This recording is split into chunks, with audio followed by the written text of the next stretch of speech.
Deep in the heart of Texas, the engines will wail and drivers will quail at the challenge that awaits them.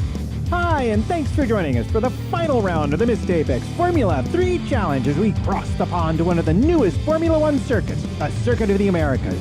From the chaos-generating first turn to the savage tire-eating S's, it's all on the line as the drivers get their last chance at redemption and a new champion will be crowned.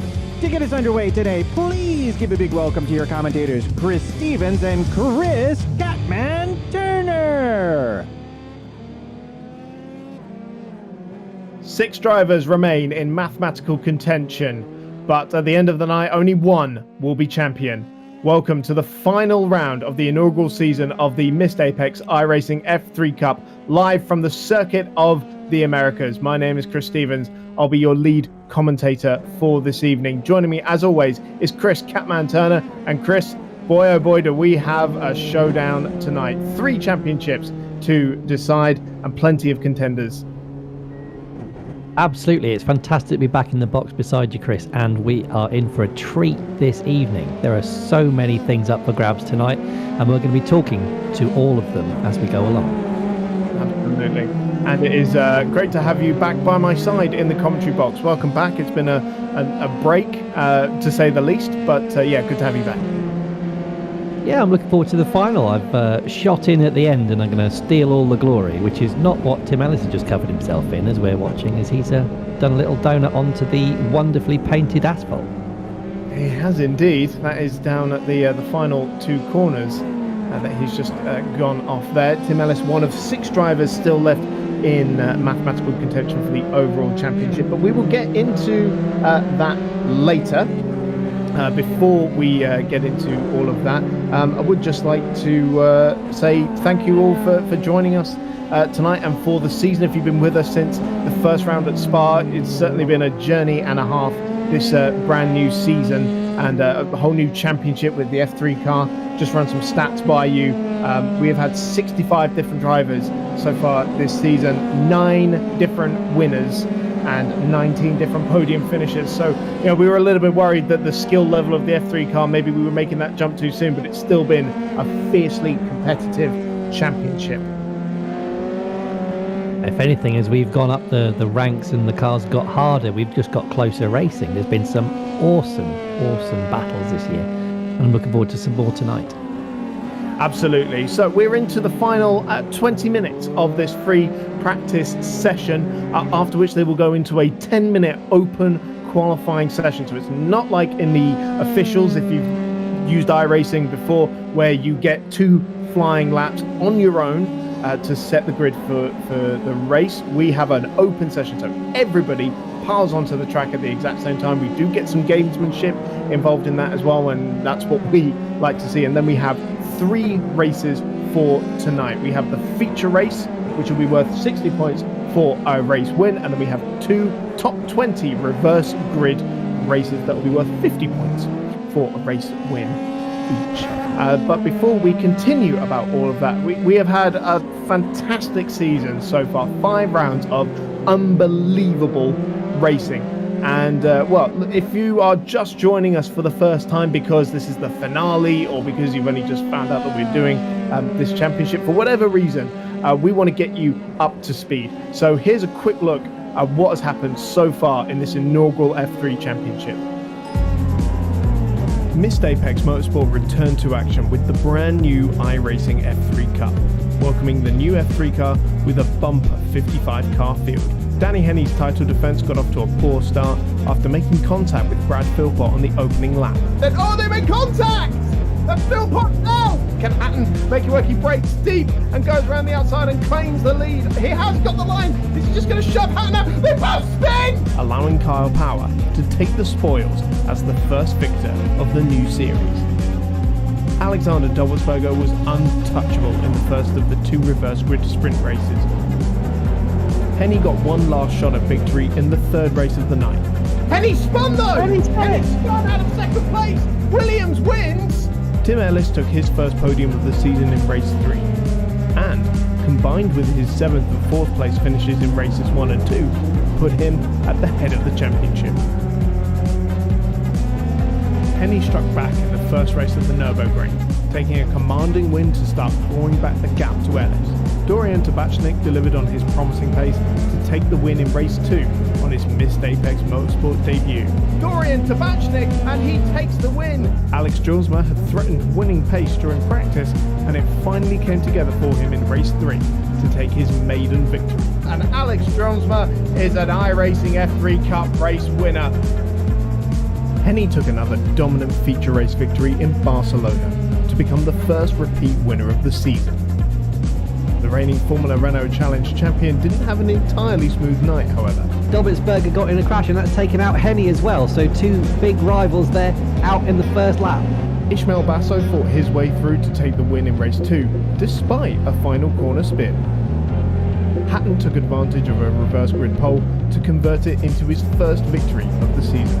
It's going to be David Hatton who claims his first victory of the season, and that does not sound quite right, but believe me, it's true. The series returned to its most popular venue at Silverstone for the 4th round of the championship, where Henny not only claimed yet another feature race win, but also stormed through the order in the reverse grid race to make it 2 in a row. But here comes Danny Henny meanwhile, across the line, 2 race victories in a row! A mistake in race 3 meant he was unable to convert it into a triple, leaving Tim Ellis out in front to take his first win of the season. Henny's fine form continued for the series' first visit to the Red Bull Ring, dominating the feature race. Meanwhile, Danny Henny has just been absolutely imperious and is on course to take yet another feature race. A spin in race 2, however, left him out of contention. That opened up the door for Alexander Dobbelsberger, who spun during the feature race, and David Hatton to battle it out at the front. Fantastic racing once again in the Missed Apex iRacing F3 Cup. If Hatton wants to reclaim the lead of this race, he's running out of corners.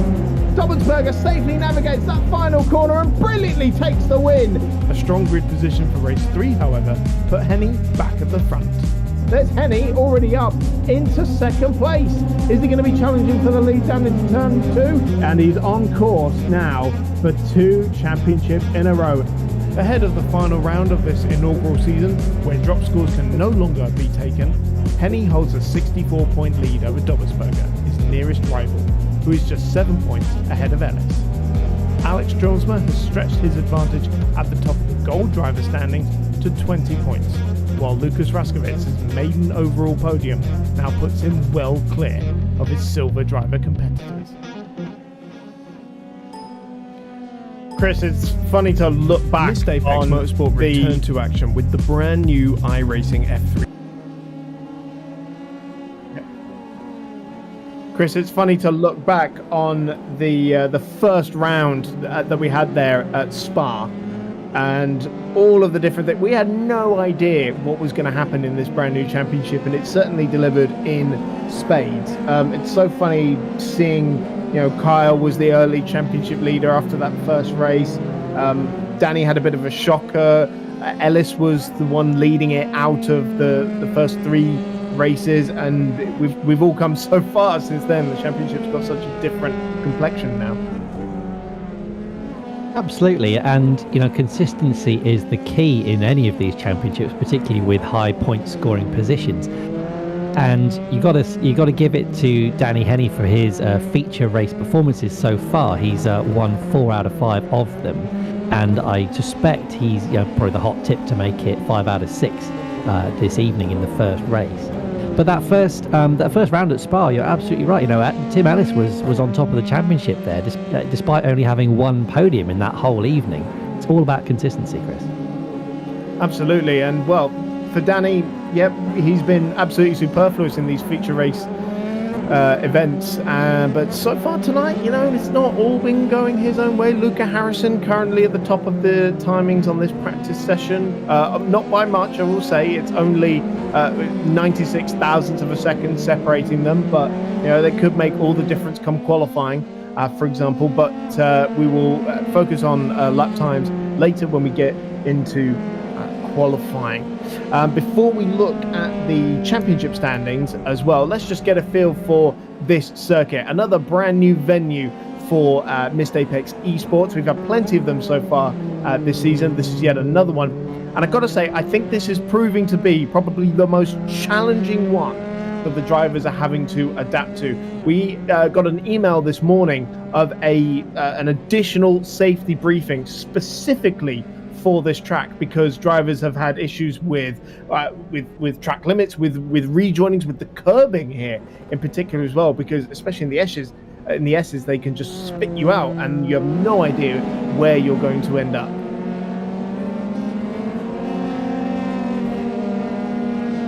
So with that in mind, all 20 turns of this 3.7 kilometer circuit seem like they're going to challenge all of our drivers. But we asked Danny Henny, the championship leader, to guide us around this track ahead of this weekend's event.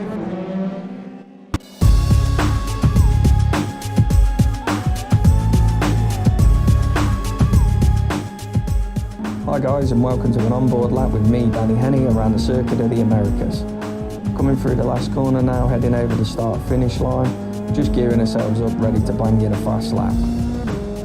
We're going to relax up this straight, waiting for turn 1 to approach us. Up the hill, we're going to brake just before the white line, down 3 gears and get the nose into the apex early. Pick the throttle up on the apex, straighten the car as quick as you can, watch for the kick oversteer and stay to the right and hug this curb. Off the curb, we're going to get into the next left. It's going to be flat, bit of a lift through the right, longer lift through the left. Here we're going to be able to lift again, down 1 gear, a little bit of brake, get the nose in, over to the right to open this left, bit of a lift to get the nose in. In here we're going to go on the brakes, get in early, down 1 gear, hug that curb and open the car to the left as quick as you can for maximum traction. Heading down now into the next big stop onto the back straight. We're going to look for the 2 white lines on the right, we're going to brake in between them, get down to 2nd gear and get the nose in early to the apex, pick the throttle up smoothly for maximum traction down this long big back straight. Track's fantastic, so you've got plenty of time here to enjoy the views, getting ready for the next big stop coming up. Heading down into this big stop, we're looking for the white lines on the right. We're going to go past the 1st and brake at the 2nd, down 3 gears to 2nd, in early again, pick up the throttle as early as you can. Over to the left, we're going to hit the brakes, down 1 gear, get the nose in, keep a nice continuous arc while picking the throttle up. Here we're going to brake in a straight line and beat the corner, down 3 gears to 2nd, get as close as you can to the apex, which will allow you to pick that throttle as hard as you can. Here we're going to turn in, stay early, all the grip is low, get as close as you can to these apexes in the curb. Stay over to the right on the apex, we're going to brake just as the tarmac goes darker, down 1 gear, chuck the car in, pick the throttle up as early as you can. Into the last corner, we're going to brake just before the white line, down to 2nd again, into the apex, pick the throttle up hard, watch the kick oversteer and across the start-finish line. What a fantastic track it is to be at racing, it should be a good event. Hope you enjoyed the lap, it was a 1:55.5, good luck for tonight. Less than 8 minutes to go in this practice session. So, Chris, why don't we get down to the meat of it and talk about the championship? We have 6 drivers left in contention. We're going to talk to 3 of them before qualifying starts, hopefully. So first up, I think we're going to get Tim Ellis in here. And while Chris just brings him into the channel, I can tell you that he is currently 71 points adrift of championship leader Danny Henny. If Danny wins the feature race a little bit later on today, then Tim will need a top 10 finish to remain in championship contention for the final 2 races of the season. Do we have Tim here? We should do. I brought him into the channel. Tim, are you free to have a chat for a second? I know you're pounding in the laps in the practice session. Yep, I am. Can you hear me?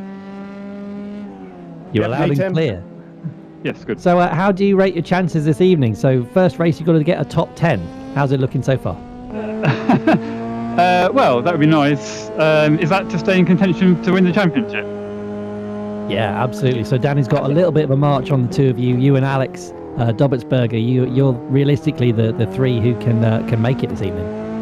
Right, okay. I'm assuming that's Danny. Well, yeah, I'm not really looking to win it. I think it's impossible. Unless Danny has a really, really bad evening. I'm mostly looking on the quick guys behind me, like Kyle and Williams and Hatton, and I need to sort of maximise points to try and keep ahead of them. I think.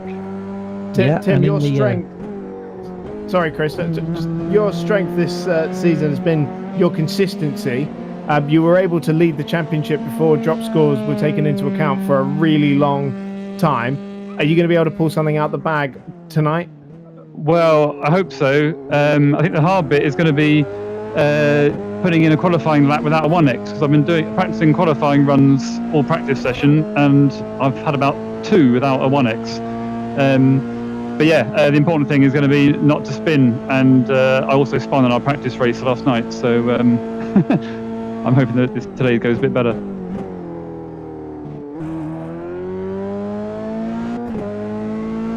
Cool. Well, thank you, Tim. We'll let you get back on track, and you can have your last 5 minutes of free practice there. Cool, thank you. Cool, and good luck for tonight.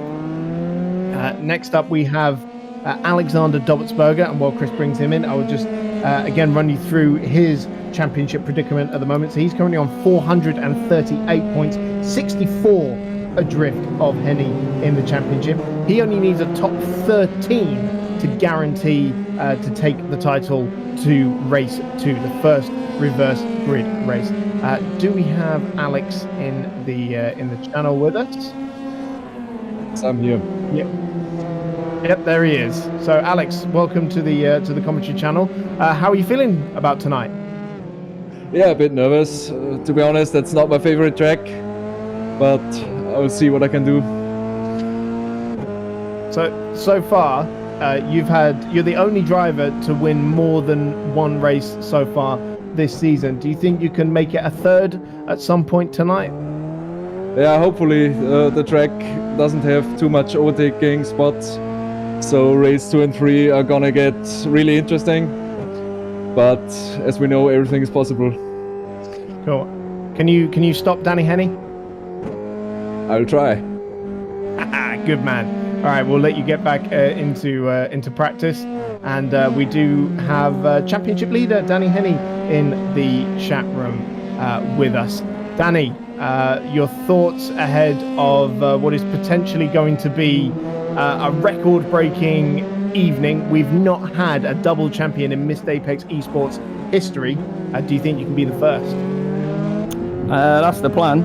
It's looking okay at the minute. The car's a bit loose, but I've got it roughly where I want it. So yeah, a little bit confident, but not overconfident. This track seems to be throwing up all sorts of complications with overtaking, with track limits. Do you think in those 2 reverse grid races you run the risk of coming unstuck a little bit? Definitely. Yeah, really, I don't think I'll be able to make the positions up like I usually do. But then again, it all depends how lap 1 goes, but it's just a lot harder to pass. You have to be within 0.4 on the straight to be able to use the slipstream, and it's difficult to get that close. Okay, Danny, well, good luck for tonight. We wish you all the best. The plan probably, I assume, is win the feature race again and see how you go from there? Yeah, that's the plan. If I'm honest, I'd love to get it done in race 1 so I could just get rid of these nerves. It's a horrible feeling, but yeah, hopefully race 1 goes to plan, and then race 2 I'll keep an eye on Dobertsberger to see where he is, and then decide whether to chuck the kitchen sink at it or just bring it home for the points. All right, well, good luck, and we'll let you get back into practice for the final 2 minutes. Cheers, guys. So we have just 2 minutes left in this practice session. Luca Harrison currently at the top of the times on a 154.8. As I mentioned earlier, just those 96 thousandths of a second separate him and Danny Henny at the head of the field. We have Alex Dronsma, the gold championship leader as well. But this would be a good time to talk about the other 2 championships. If you don't know, we have 3 driver classes in this championship. We have the platinum. We've just spoken to those. They're fighting for the overall title. Then we have the gold. In that championship, there are still 9 drivers mathematically in contention for that one. But realistically, we're looking at Alex Dronsma, who leads Ismail Basso by just 10 points. at the moment, and Luca Harrison is 68 behind, but there is a potential he could try and sneak something. You know, he is top of the times at the moment, so if he can bag a race win, maybe he can claw back some championship potential as well. Alex Johnsman, though, going into this one with a suspended pit lane start after a bit of a cheeky incident at the Red Bull Ring last time out. So, as you can see here, actually, this turn 2 incident where he moves off the track on the left-hand side and manages to overtake a few people, which did not sit too well with race control.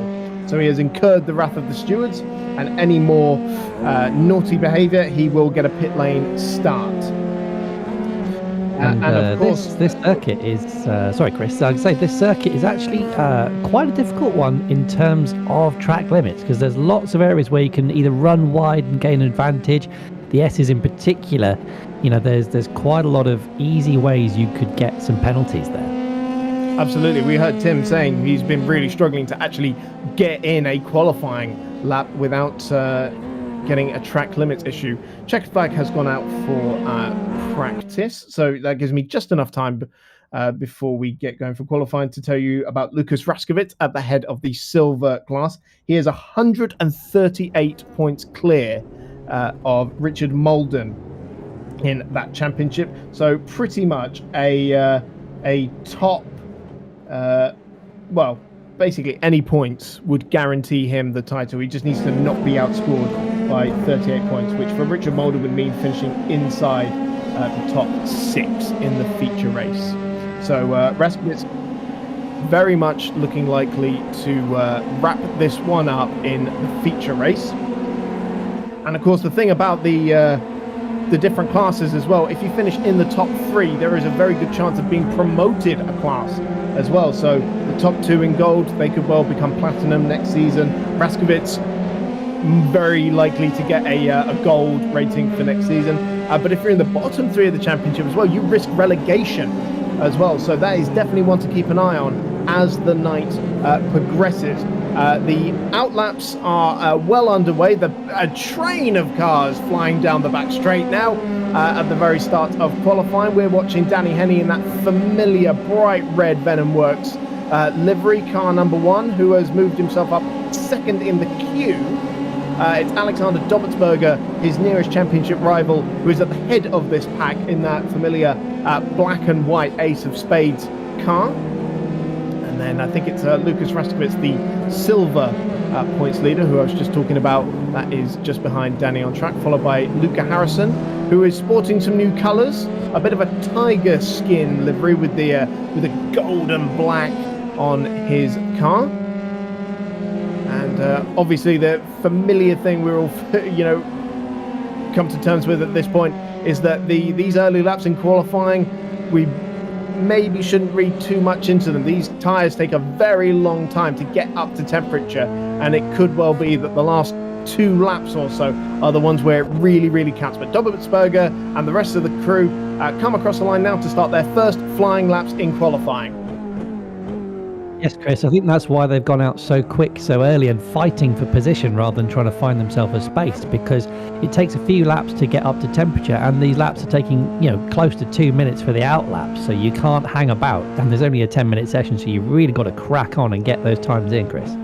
Absolutely, but we have got some cars who are sitting behind others and are really going to feel the wash from the dirty air from the car in front of them through this S's section. Danny shouldn't have a problem with that. He's got relatively clear air, but certainly behind them there are a couple of cars that I think will be wanting to back up at some point. I'll give you an indication on the sector times. Dobertsberger has come through with a 47.8 in the first sector, but Danny Henney is more than 0.6 quicker than that in the first sector alone. He is, and behind them, Tim Ellis is kind of in the middle of the queue of cars. He's our third championship contender. He's actually got himself probably in a good space. He's got a tow, but hopefully not enough to cause him any downforce loss through the crucial first sector. So I think he's managed to find himself a good gap. Through that middle sector, Henney picked up another 0.3 of a second over Dobertsberger. So we'll come down to this final sector. They've gone through that tricky stadium section and then this flat out triple right-hander. Stay low there, as Danny mentioned on his hot lap video. That's where the grip is. And then these final two corners where it would be oh so easy to throw away your lap with a 1X. Yeah, that second to last corner with the massive runoff on the outside, it is so tempting to go out there. They actually ran a race once where they allowed cars to go out there and they were going miles off the circuit. It's so easy, particularly as you... the IndyCar race. It was a GT and IndyCar race, and they did it, and it was terrible, to be honest with you. But it's so easy to go out there because there's a lot of bumps. It's slightly off camber, so they can easily just slide out there. But here we're enforcing track limits, so it could be that you get a penalty for going out there, Chris. Absolutely, you will. Not just there, on plenty of points on this track, and especially this S's section as well. You see, on the inside they take so much curb, but if you take too much, that will also get you a 1X as well.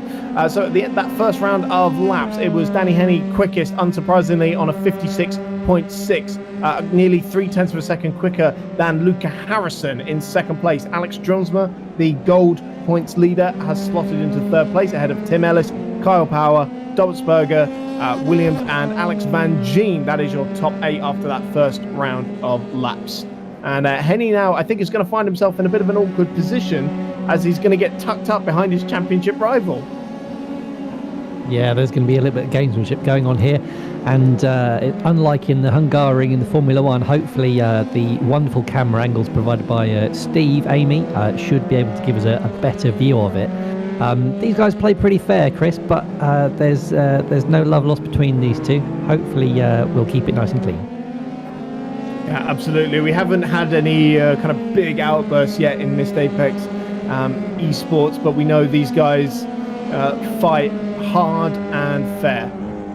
They are, but they're under a massive amount of pressure tonight, Chris. You were just, Danny, he's cool as a cucumber, but he was just telling us how stressed he is and all the butterflies and everything. So, you could get a little bit of the handbags at dawn if things come to blows in this final evening. Well, I say that Henny might have come underneath Dobbsberger there. Dobbsberger's actually gone quicker. Henny's last lap did not count, presumably for track limits. It is now Harrison quickest on a 55.7, half a second clear of Dobbsberger, who's another 0.4 clear of Henny. So the pressure that we were talking about is there. 3.5 minutes left in this session, so 2 laps to go, which means they're probably only going to get 4 flying laps in this session, which is probably one of the fewest we'll see all season long. Jonesma still in 4th, Ellis 5th. See if anyone else has slotted in. We've got Leader and Hatton who've bumped up to 6th and 7th respectively. I think Power and Williams also hit trouble on that last flying lap as well, because their last laps didn't count either.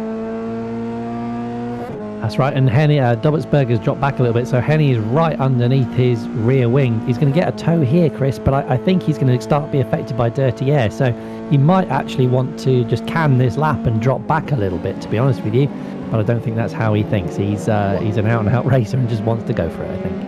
Well, I'll tell you now, Dobbsberger is now matching Henny's sector times, so I don't think Henny's getting any closer. Either that, he's stuck in the dirty air, or Dobbsberger's picked up the pace, and we've got to keep an eye out for Luca Harrison right behind them as well, because he is lapping quicker at the moment. This lap has been about the same sort of pace, so we'll see how this unfolds as they come over the start-finish line in a few moments' time. Just over 2 minutes left on the clock. Henny is definitely getting some aero wash from that distance. So Henny reclaims the top spot with that one, 55.7. Harrison did not improve. He is now just 19 thousandths of a second away from what I believe would be his first pole position in Missed Apex Esport. David Hatton now goes into third place as well on a 56 flat. He's just shy of 0.3 of a second behind them. Then Jonesma and Dobbsberger slipped down into 5th place now. David Hatton's always won for...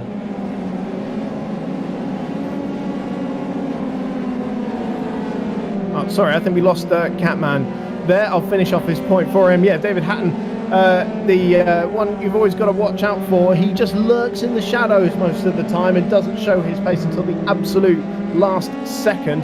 But we are coming up to the final moments of this qualifying session, and look, Dobbelsberger feeling the need to try and break the toe of Henny, who's surely going to pass Dobbelsberger down this straight.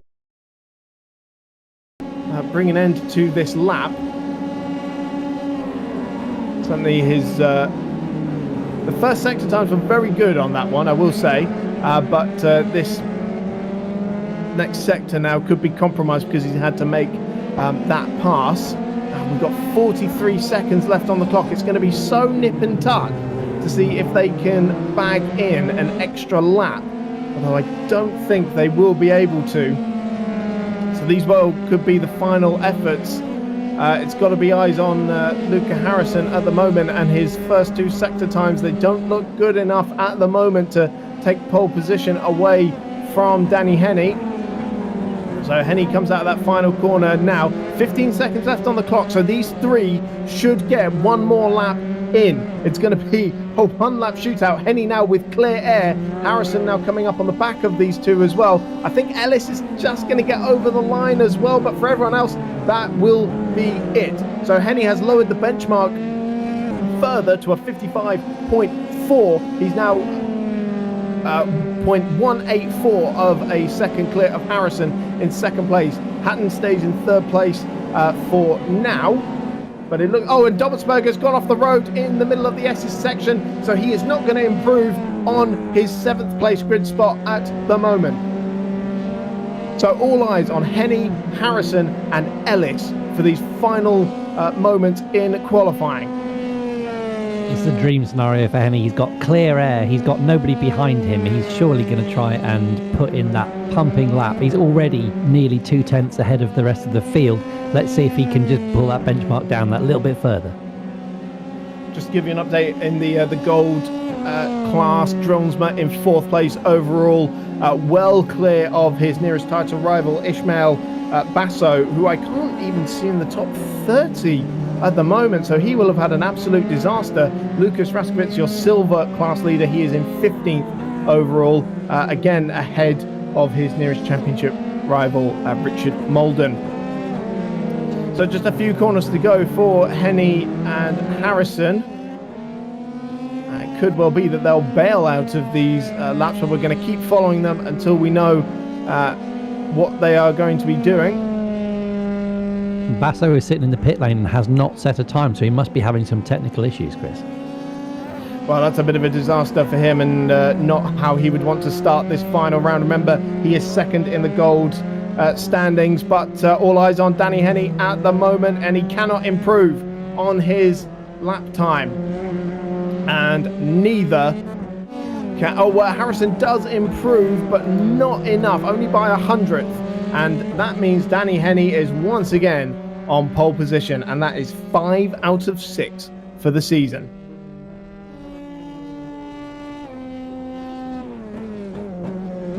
Once again, it looks like we are going to be treated to another Henny-Harrison battle up at the front of the field. Now, we've seen Harrison. He has been very, very quick so far this season, but he has got himself involved in a few scrapes, and that has compromised his championship. He is a gold driver rating. He is 3rd in that championship at the moment. Now, with Dronsma up in 4th, okay, he's not going to be taking too many points away from the class leader, but he can still regain some ground in his championship. But Harrison has most definitely been fighting for overall podiums, still chasing that first win in Missed Apex Esports. Henny will be happy that Dobbelsberger is languishing down in 7th place, but I think it will make him a little bit nervous to have Harrison alongside him, given that Henny has had a few incidents himself. Thinking back to the first race alongside Brad Philpott, he actually crashed into him and kind of ruined his perfect score for feature races. So we'll have to see how this goes. And they're forming up on the grid, Chris. Absolutely, and was that Philpott also ruined his run of pole positions as well, because Philpott was on pole that particular day. So we are about to get underway for the championship finale of this inaugural season of Missed Apex iRacing F3 Cup. The championship leader, Danny Henney, is on pole position. His nearest championship rival, Alexander Dobbelsberger, is in 7th place. Remember, Alex needs a top 10 in this race to guarantee that the championship will go to race 2. Tim Ellis starting in 6th place as well. He's 3rd in the championship. He needs a top 13 to guarantee the title goes to race 2. Henny has done everything he needs to do so far to wrap this up with 2 races to go, but he's got a few drivers behind him who will want to stop that. Luca Harrison chasing his first win in Missed Apex Esports. David Hatton starting on the 2nd row alongside the Gold Driver Championship leader Alex Dronsma, who is surely going to be taking a big leap in his championship, with Ishmael Basso surely starting right at the back of the grid after failing to set a time in qualifying. Kyle Power starts 5th, and then Ellis and Dobbelsberger, as we mentioned. Gregory Leader, Stephen Williams, and Adam Rosales. That is your top 10 for this feature race. Don't forget, it's worth 60 points for the win, and then we go to 2 top 20 reverse grid races. The grid is set, and we are about to get underway for the final 3 races of the inaugural season of the Missed Apex iRacing F3 Cup. Away they go, and there's plenty of wheel spin off the line, and Harrison immediately moves over to the right-hand side to try and cover off David Hatton on the run into turn 1. Power looking down the inside, but it's Hatton who's trying to go around the outside and claim 2nd place, but he can't draw alongside Harrison. Power leads Dronsma behind them, then Dobbelsberger and Ellis. So Dobbelsberger's been able to jump Ellis off the line, but it's Henny who leads Harrison as they go into the S's. Crucially, all the front runners have kept it clean, so now they just need to make sure the rest of this lap goes well, and then they can start to make inroads on the guys in front of them. Dobbelsberger does need to make some progress though. As I say, he is up to 6th, but he's got Kyle Power, who is in theory in contention for the championship as well. He has to beat Danny Henney, but he's not going to be an easy man to pass. Absolutely not. Henny already trying to stretch his legs up at the front of the field, all getting a bit close as they concertina up in the braking zone of turn 11. There's Stephen Williams in 8th place, trying to get underneath Tim Ellis there in the braking zone. He'll be tucked up right in the slipstream down this 1.2 kilometre back straight on the opening lap. Remember, you need to be around within half a second to try and make a move down into turn 12, and that's exactly what Williams is going to try and do on the championship contender, Tim Ellis. And he is trying to go through, but Ellis is braving it out around the outside. Can he hold the line into this next right-hander as they go into the stadium section? Still they're side by side. This is fantastic racing on the opening lap at the Circuit of the Americas. And surely Williams now with the inside line will go through. He does indeed, and up into 7th place. But Ellis fighting back down into this triple right-hander flat out. And that is brave stuff. Ellis not taking no for an answer on this opening lap.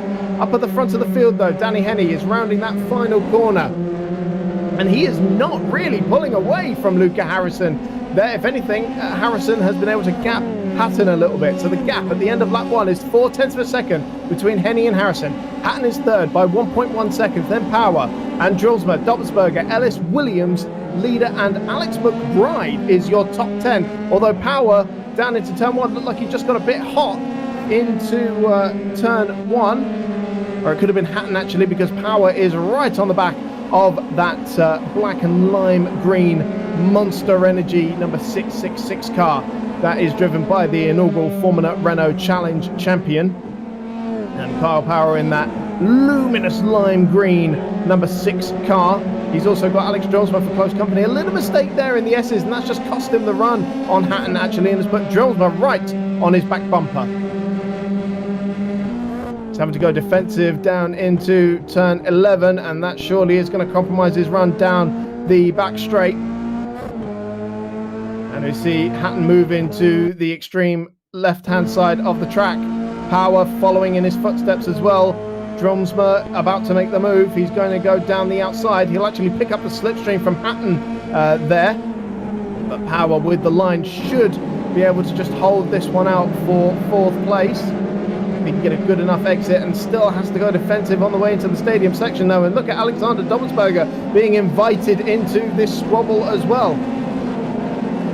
It is very inviting, Chris, but he has to keep his nose clean. He just can't stick it in there, and he's got to make a clean move past, because if he even thinks about getting any damage, that's going to be his race over, because this circuit you have to be able to follow, and for that you need good downforce, because this is a very fast circuit, Chris. We have seen quite a few dramas in Missed Apex Esports finales. How could we forget title contenders David Hatton and Danny Henny coming together at the start of the second lap in Interlagos at the end of last season as well. Not to mention the incidents that we saw at the Suzuka finale at the end of the first Formula Renault Challenge season. Power still having to defend that 4th place from Alex Jonsma, who is really looking to make progress here. Look at this. He's showing his nose all over the place. There's no passing through here. Absolutely not.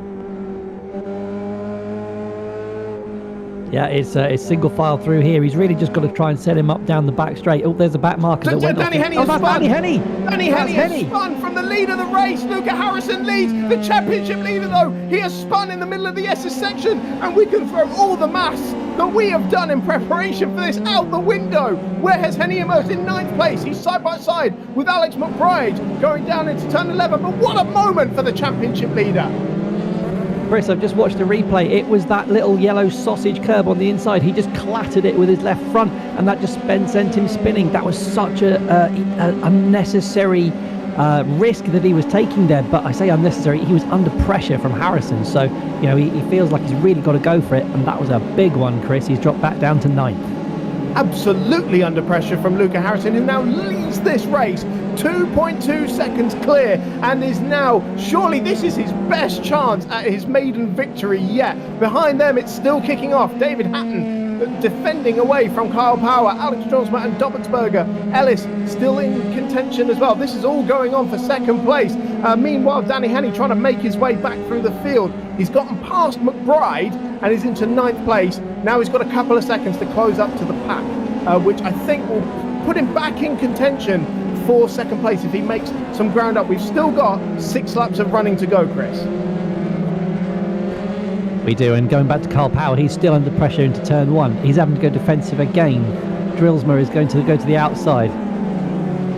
Absolutely. I don't think he's going to make it this time round. How many times have we seen this so far, this race? Pretty much every lap. Power has been defending, and he's put in some fantastic defensive drives so far this season. Probably one of the most stubborn defenders we have seen in this field so far. Much to Alex Drillsma's chagrin, I would have thought at the moment. He is, and he has been in 3rd place for a number of times, and actually in the Spa race at the very beginning, the 2 leaders kind of took themselves out of contention. He's having to defend really hard here, Chris.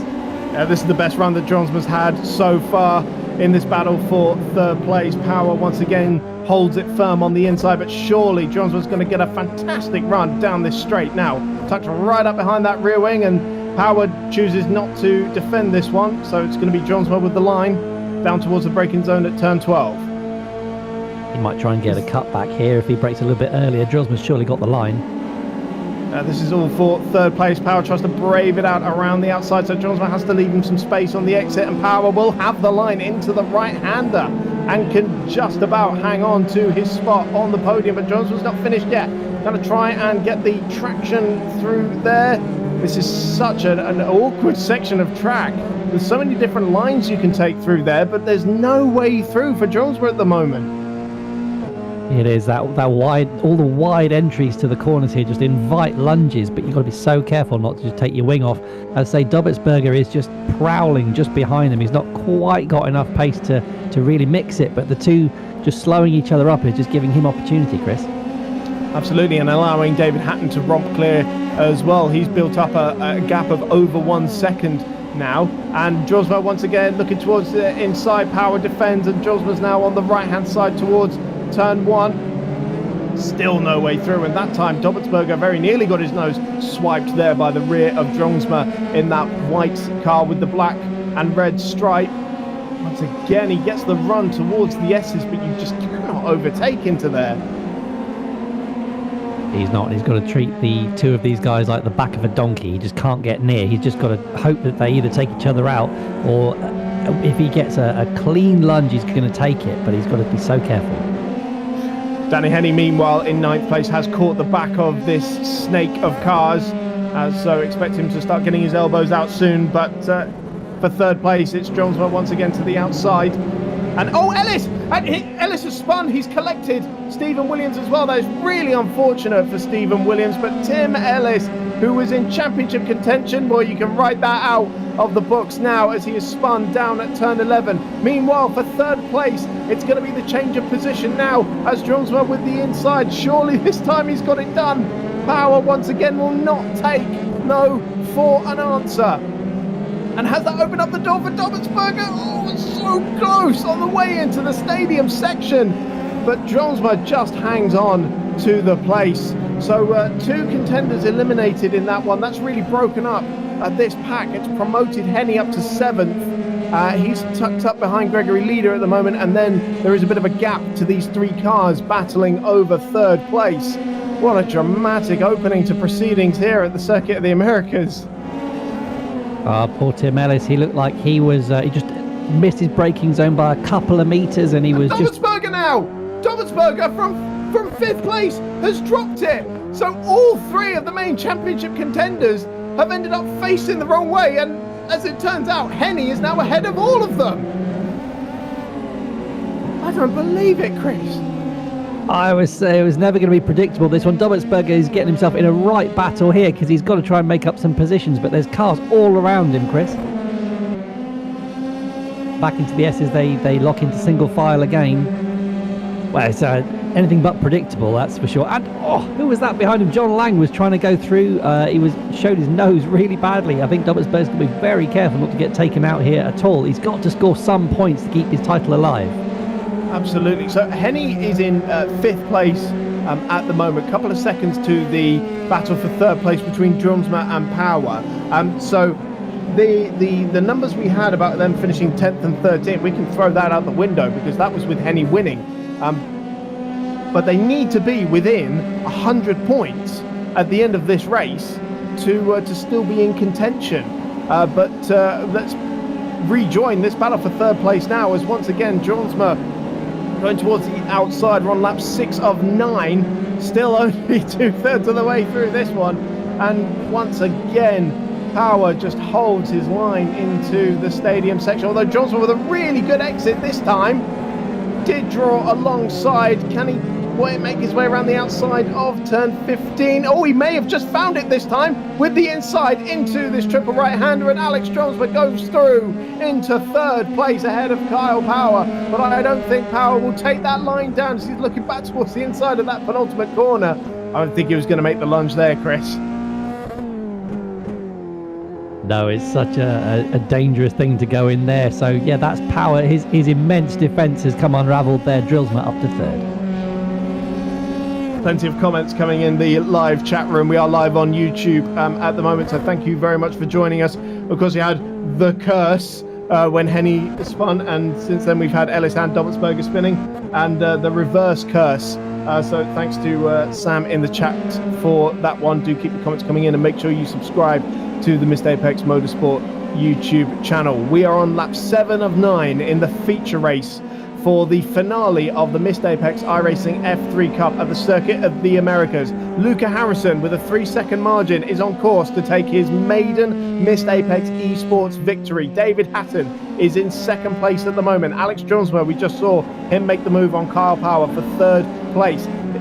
Jonesma himself going for the gold driver championship, but the overall championship leader Danny Henny is in 5th place after spinning on early on in this race, and that we thought was going to hand the advantage to his nearest rivals Dobbelsberger and Ellis, but they in turn have both spun themselves as well later in this race, and with just 2.5 laps to go, Henny looks like he's actually on course to stretch his championship margin. Whether it's going to be enough to secure him the title before these final 2 races, the reverse grid races we will have to confirm I just can give you a after live the race. update there, Chris. I've done some numbers for you while you were chatting.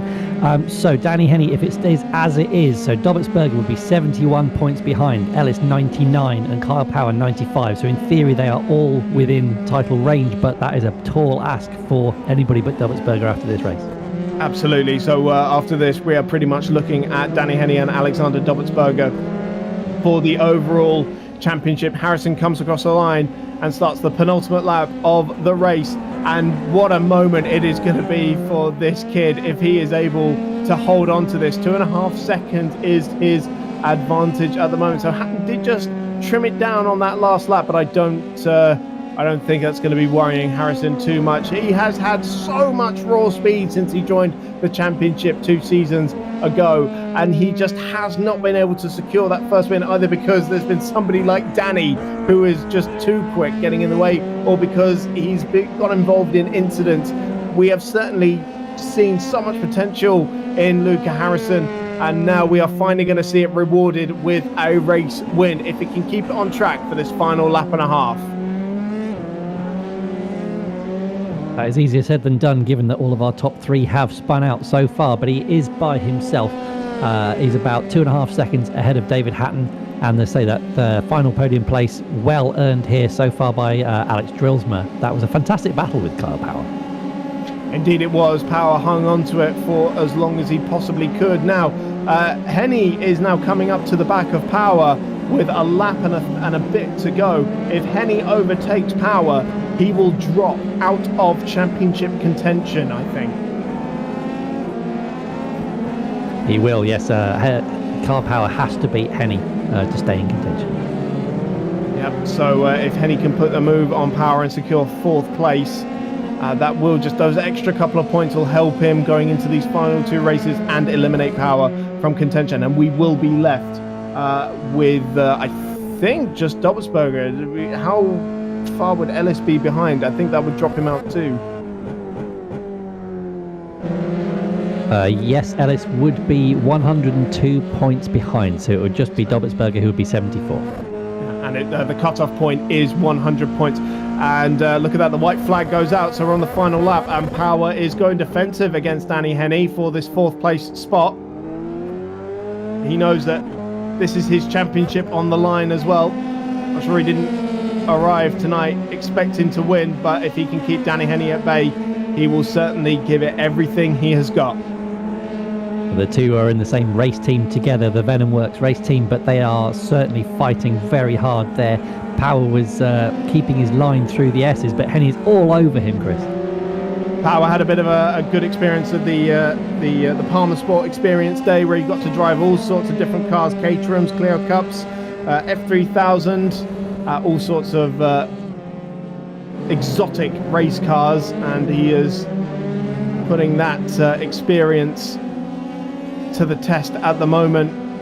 Henney right up behind him now, and surely he's going to be making a move down towards turn 12. Again, Power not going defensive. He really prefers that outside line because he knows it will give him the advantage as they swing into the stadium section. We'll see if he can make it work against Henney this time as they're side by side on the exit of turn 12. This is the battle for 4th place, remember. Power needs this to stay in championship contention. He's just clinging onto it for now, but Henney is trying every which way to get past Kyle Power.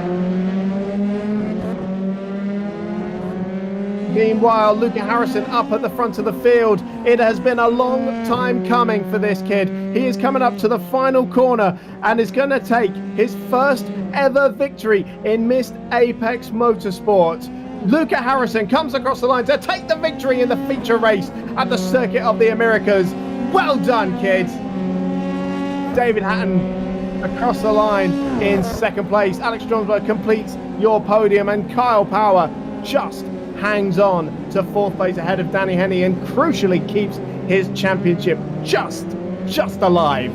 And Danny Henney, how will he be feeling after that one? He could have had it wrapped up by now, but instead he is in 5th place, and still those nerves are going to be jangling going into the top 20 reverse grid race. Gregory Leader and Alexander Dobbelsberger behind them, Rosales, Lang and McBride. That was your top 10 for that race. And on reverse grid pole, he's just coming across the line now, is going to be Richard Molden. So want to keep an eye out for that. But I think we've got Luca in the chat, Chris.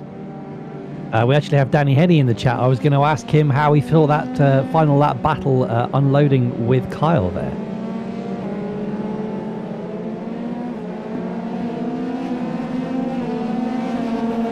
Make the pass, so I had to leave a bit more space than I was intending to, but yeah, it was really good. Yeah, it Sorry, was, Danny, it was we very missed tense. the first part of that. Oh, sorry, I was going to say it was really good. I just couldn't see where he was in the braking zone when I was trying to make the pass, so I had to leave too much space, and then luckily he managed to get back past me and I couldn't find a way. I was tempted just to use a strategic 1X and drive around the outside of him, but obviously I didn't want to be too unsporting. But it was really good. Silly mistake at the start. Just trying to push away from Luca and hit the sausage curb, and it just put me into a spin. But overall, not a bad result. It is, and there's a couple of guys now still in contention. So your main title rival is Alex Dobertsberger still. He's going to be 74 points behind. So you got to get the job done, but it's looking good. Yeah, I'm not going to lie. I had a bit of a ride grin when I seen him spin off in front of me. That was a bit of a saving grace, but yeah, it was good. It was a solid race. Not exactly the result I wanted, but I'll take that. That's not bad. A top 5 for a start to the night.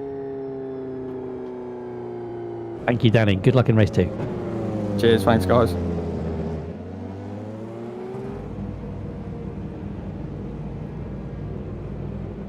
Luca Harrison, we have brought you into the commentary channel. You are finally a Missed Apex Esports race winner. I know. I got gifted it. Didn't think Danny was going to spin. I was just trying to keep as close to him as possible. Well, He you made were a putting him mistake. under pressure. Yeah, I just got out the slipstream. He was about to pull away, but then he messed it up. Well, congratulations to you. Of course, now you're going to be starting 20th. What can you do from there? It's very difficult to overtake. I don't know. We'll see. I've never started this far back. It'll be interesting. All right. Well, good luck to you, and we will let you go back to the chat and prepare for the reverse grid race. Thank. Right. We've got a little bit of maths to do for the championship standings. Don't go anywhere. We will be right back with the first reverse grid race of the night.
Welcome back to the circuit of the Americas, where we're about to get underway for the first of 2 reverse grid races in this iRacing F3 Cup Championship finale.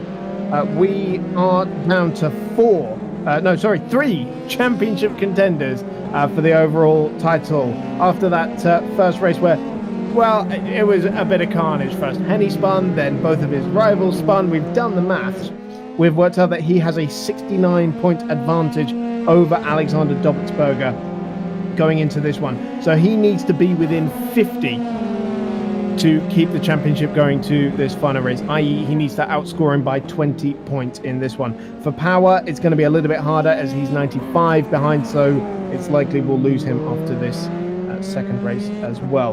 In the gold driver standings, Alex Jonesma still leads the way with his second podium of the season on 377. He is 35 points now ahead of Ishmael Basso, who from the back of the grid really came through the pack, was close to the top 10 or in the top 10 actually. I'll try and it was 14th actually, so close to the top 10, but still fantastic drive. And Harrison, after that win, 56 points back from Josma. And again, remember, 50 is the cutoff point.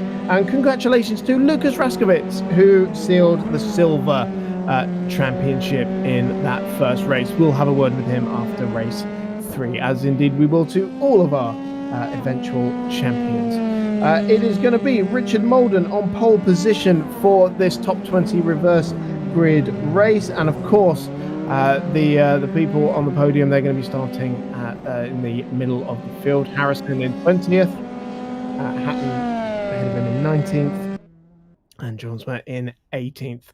We are now going to the grid for the first of 2 reverse grid races for the night. This is absolutely not done for Henny so far, Chris, because he's spun out a couple of times and been collected in incidents in the mid-pack, so he's really got to keep it clean if he wants to keep that championship going. Absolutely. All eyes are going to be on Danny Henny starting in that 16th place spot. Race 2 has been a bit of a nightmare for him so far this season. More often than not, he has been caught up in some sort of an incident that has plagued his efforts, and usually gets him a good grid spot for race 3 as well. But certainly all eyes are going to be on the championship leader. Remember, Dobbelsberger needs to outscore him by 20 points in this race to keep the championship going to the final race. Kyle Power, 95 points adrift. It's going to be a lot harder for him. Richard Molden on pole position for this one as the red lights are on and we're about to get underway for the first of 2 reverse grid races at the circuit of the Americas. Away they go, and Molden immediately coming under pressure from Taro Tylus from the front row of the grid, but it is Molden who's going to lead the field into turn 1. Look at Barry Kemp in the golf colour car getting up into second place into turn 1 already. Fantastic start by the South African racer as Tylus now coming under pressure from Langen and Raskowitz. Behind him, Alex Van Gien right in the mix as well.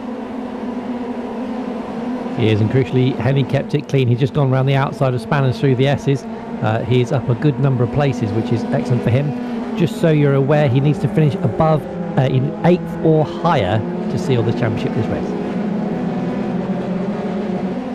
So safely through the S's for the first time. Crucially, Henny has gotten away. He's 2 places behind his nearest title rival, Alexander Dobbelsberger, who is in 9th place. And who is that who's spun down at turn 11? It is Ishmael Basso, the man who is going for the Gold Driver Championship, I believe. He was in that black and white livery that was facing the wrong way down at turn 11, so a disaster for his title hopes in that class. But up at the front of the field, John Langen is making progress. He's up past Taro Tylus now and up into 3rd place. Alex Van Gien, the next man in the queue. Molden still leading this race ahead of Barry Kemp only by 0.6 of a second. And look at Danny Henny behind them. He's making progress. He's already got past Dobbelsberger, who's down in 10th place, but Henny has moved up to 7th place already. He has. He benefits from the carnage ahead of him to get Dobbelsberger, and there was actually 4 wide at one point down the straight, and he had to bail out onto the runoff Lang to make just it. Behind them, he's spun in the middle of that fast triple right-hander. He's plummeting down the order. Not the start he wanted, but Richard Molden comes out of that final corner to lead the field by 0.6 of a second at the end of the first lap. Barry Kemp in second place, then John Lang and Taro Tylers, who is about to lose another place now to Alex Van Gien in 5th place. Lucas Raskovitz behind him, but coming under pressure from Danny Henny as well. Van Gien going through on the inside and up into 4th place. No, Tylers fights back on the exit of the corner. That was great elbows out stuff behind them. Henny did get through into 6th. Yeah, the outside line is actually quite beneficial through turn 1 because you then have the inside for the next fast part of the S. It's very hard to blend in there. So Van Gien's going to come under pressure very quickly from Henny here. Whoa, that was close to the S. Not sure Van Gien saw him coming. And Lucas Raskovitz, the man who has just been crowned the silver class champion, waiting in the wings as well. He's there in 7th place. But eyes on Henny as he looks to make his way past Alex Van Gien, who looked like he was having a bit of a lunge at Taro Tylers there into turn 11. And look at Adam Rosales behind them, coming up behind Lucas Raskovitz. They're side by side. Henny also making his move on Van Gien for 5th place. He'll have the inside line for the next left-hander. These two have been racing for years together. They know each other inside out, and that was a good move from Henny. He's managed to seal that deal. Dobbelsberger making the double overtake work into that corner as he got past both Raskovitz and Rosales, and is now up in 7th place behind Van Gien. Yep, currently as it stands, if Dobbelsberger does not win, Henny has to finish, if Dobbelsberger wins, he has to finish above 8th place, so Henny is on course for the title as it stands. Well, Dobbelsberger needs to outscore Henny, which he is not doing at the moment, so this would give Danny Henny the championship with a race to spare.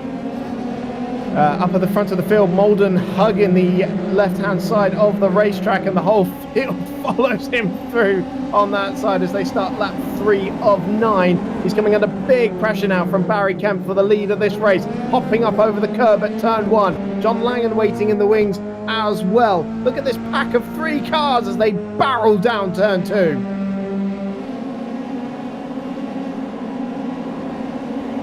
Such close and clean racing. As you said though earlier, there is only one line through there, and Henny is prowling in the background. This battle is just allowing him just to keep in contention. He's already starting to take different lines, see if he can wiggle his way past.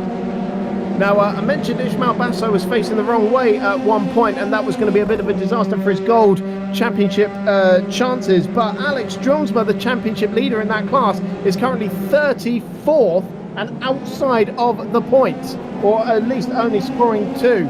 So that is definitely one to keep an eye on as Danny Henny has made his way into 3rd place. And just ahead of them, it's side by side for the lead of the race as Barry Kemp looks to go around the outside of Richard Molden. Oh, they're so close on the way into the braking zone, and Molden manages to hang on as Langan tries to come back at Henny for that 3rd place behind them, and he's done it. What a move! That's fantastic. He's seen the championship leader coming, and he is not letting it lie, but Henny fights back through the stadium section and reclaims the podium place. And this queue of cars behind them, they're all waiting to have a nibble at them. That just shows that Henny just can't intimidate them off the road. He's got to get the moves done. As I say, he's got to get it clean. These guys are very competent racers. Molden goes wide at the last corner. Very wide, as was John Langan actually. That's allowed Van Gien to pop one up the inside. Henny's gone wide himself as well. Got to be careful because Van Gien could put the twofer on him there. He could have going for the lead again. Looking towards the inside, down towards turn 1. And he's got the line into the braking zone, and he takes the lead. Barry Kemp in the golf colour car takes the lead of the race ahead of Richard Molden, and he just about hung on to 3rd place there. As now Dobbelsberger's come through the pack. He's got past Van Gien and into 4th place. Yeah, he did the double in turn 1. He went around the outside. That was a fantastic move from Dobbelsberger. He is not giving up on this championship. He's right behind Henny now.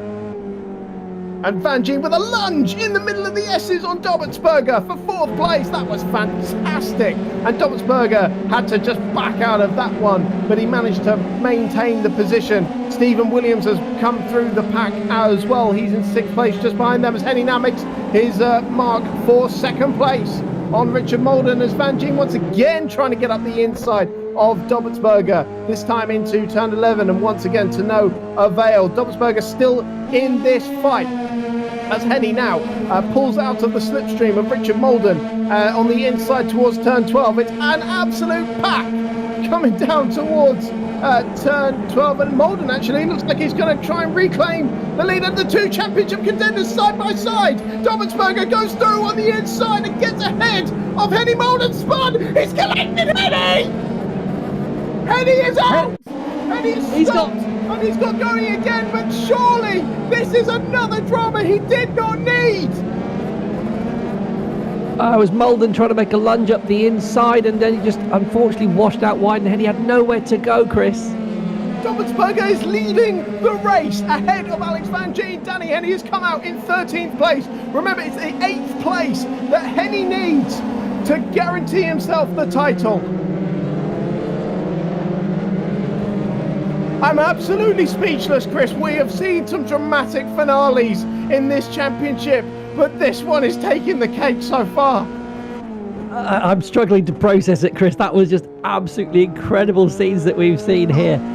Henny is back down in 13th, so currently it does stay alive into the final round, but let's see how far back he can fight, because he's in amongst Spanners again, who's alongside in the S's. Yeah, so the battle for 3rd place really heating up as Rosales is now up there as well. Williams was in that position at the start of the lap, went too deep into turn 1. Now side by side with John Langan in the middle of the S's, and that's brave stuff. Power trying to get through as well. Hatton involved in this as well. They're all fighting for position. This is an incredible race. Coming back down the hill again, so it's Power up into 5th place, ahead of Lang and Hatton, and Basso now trying to... Oh no, Power's been taken, he's gone round, he's collected Hatton as well. My goodness, there's absolute drama down at turn 11. Power facing the wrong way, Hatton's gone off the circuit, but they both continue on in the end. That is good news for Danny Henny. He's picked up a couple of spots up into 10th place. He's about to pick up another one, Chris. Yeah, he is. He's actually got 2 in a row, so this is championship position here. If he manages to hold into this corner, that is it for Danny Henny. He's back up into 8th place, unless Spanners can get back round him. That is back into championship leading position, despite Dobertsberger managing to get to the lead. I never thought he'd get there, but this is great stuff to fight back. So for Henny, this will guarantee him the title in this race. If he holds this position, with Dobertsberger scoring 50 points, this 8th place finish will give Henny 30, and Dobertsberger needs to score 20 to keep it going into the final round, or there may well just be 1 point in it actually for Henny to have to score. So if he can get past Elliott, oh, what unbelievable timing as John Langan goes for a spin down at the final corner. That's promoted Henny another spot, and that most definitely will give him the title in this race in the most dramatic of circumstances, as we're now on lap 6 of 9 in the first of 2 reverse grid races. Chris, I don't know if my heart can take another. No, I wouldn't count your chickens yet, because he is desperately trying to get past Tim Ellis, and he's got to keep it clean. He's got to realise he's back into contention now, so he's got to just realise that and make sure that he finishes the race. But anything can happen in the last 3 laps, Chris. Absolutely, and especially against the man who has just been knocked out of championship contention in that last race. Meanwhile, battle for 2nd place really hotting up as Alex Van Gien is in 2nd at the moment, ahead of Adam Rosales and Stephen Williams. They are still going absolutely hammer and tongs for the final spots on the podium, as Dobertsberger is now 3 seconds clear and on course for his 3rd victory of the season. Williams makes a move on Rosales towards the inside, and is going to put himself up on the podium. Just behind them as well, Henny making the move on Ellis into 6th place, down into the braking turn at turn 12, and Henny is just consolidating that position now.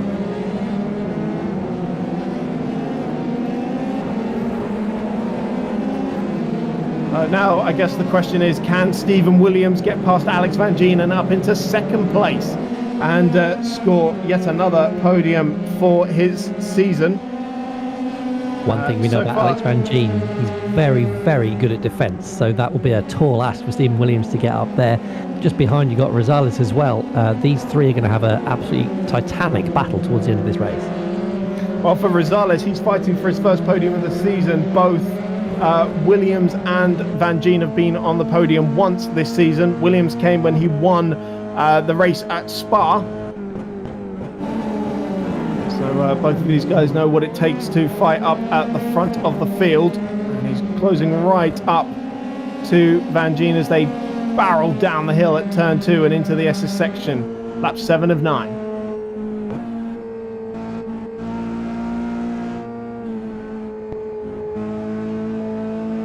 Honourable mention here for Spanners, who is quietly driving along. He's only half a second behind Ellis in P8, so that's going to be a good score for him today. Yeah, absolutely, and just a mention to the Gold Championship. Haven't seen Harrison making his way through the field, unfortunately. I fear he's been... Oh, no, sorry, he is in 9th place, actually. So will still be outscored by Basso. That may well knock him out of... Well, it depends where Drumsma ends up in the end, doesn't it? Because we saw earlier he was at the very bottom of the point scoring positions. It doesn't look like he's going to make any more progress, actually, as he's in 35th and a lap to his next contender. So it will be 1 point for the man leading that class going into the final round. Meanwhile, his nearest rival will be in 5th place as it stands. And if they finish like that, they will be level on points coming to the final round. Wow. Okay, what about Harrison? Where does he fit into that? I'll let you work that one out. 9th place. 9th place for the man who won the first round, the first race of the night. While you work that out, we'll go back to this battle for second place. Alex Van Gien getting the back end sliding as he got on the power out to the final corner. That's given Williams the run, but Van Gien covers the inside up the hill. And he's gone way too deep into the corner, and Williams says thank you very much. An easy pass into second place. Rosales very nearly into the back of Van Gien as they come through turn He touched his right rear wheel. I don't know if he's got damage to his front ring there, Rosales. Well, Van Gien put Basso on his tail. Van Gien just got up on 2 wheels there as he clunked the curb. Surprised he survived that one, to be honest. He's carried on. Don't count out Ishmael Basso as well. He is on an absolute charge, and if he makes up a place here, he'll take the lead in the gold driver standings. We knew the gold one was going to be very dramatic, very topsy-turvy, but yeah, fantastic stuff. And of course, we've got Danny Henny, who is set to take the championship in this race. He is. You were talking about the Gold Championship, so this, as it stands, it would be Harrison 29 points behind Drillsma and Basso, equal on points on 378. So we would have all three of them still in contention as Henny makes the move into 5th place ahead of Ishmael Basso. So that actually costs Basso a point in the championship. That's actually going to cost him 2 points there, that position. That's well, good news for Alex Drumsma at least. And of course, well, he'll be coming up from that 35th spot. Whereas when we reverse this, Basso will still be inside the top 20. So it is advantage Basso at the moment going into the final races as Dobbelsberger comes across the line. White flag is shown. He starts his final lap and is on course with nearly a 4-second gap to take his 3rd victory of the season, as Basso is not done defending yet, as Tim Ellis now looks to make a move into turn 1 for 6th place and gets it through. So that's another couple of points lost there for the man going for the Gold Driver Championship. Tries to fight back on Ellis, but there's going to be no way through into the SS section. Tell you what, Chris, that third place for Van Gien is Oh, not safe because Rosales right there. sorry, Chris Ellis has spun right in front of Basso, and that has cost him even more places. He's gone down the order. He is now in 9th place. Van Gien under pressure into the corner before the straight. Rosales goes to the inside. He hasn't been able to defend it. So Rosales, and Van Gien's gone way too deep into the corner. Rosales surely is going to go straight through, comes back on the circuit, and Rosales has to dart over to the left-hand side of the track. But here comes Danny Henny as well, could still put himself up on the podium. Rosales going for his first podium of the season. Henny trying to secure his second championship with absolute might. He's down the inside. Van Gien sweeps across both of them. Fantastic stuff, but Henny goes through into 4th place as well, and Rosales was the man who looked like he was going to be making up a place going into turn 11, actually ends up losing one, and Van Gien hangs on to the podium. Meanwhile, Alexander Dobbelsberger is coming through that very fast triple right-hander. It has been an incredible battle for the championship. It looked like he might just put himself back in contention after a fantastic second victory of the season at the Red Bull Ring. And so far in this race, he has done everything he needed to do. He comes across the line to take his 3rd win of the season. Stephen Williams in 2nd place. Alex Van Gien takes to the podium. Danny Henny is 5th across the line as he got beat. 4th across the line. It doesn't matter to him. He is the Missed Apex iRacing F3 Cup champion. And what a fantastic race to do it on. Alex Dobbelsberger is joining us in the commentary booth now. You do to try and keep it alive, but unfortunately into the final race, Henny sealed it. How was that race for you, Alex?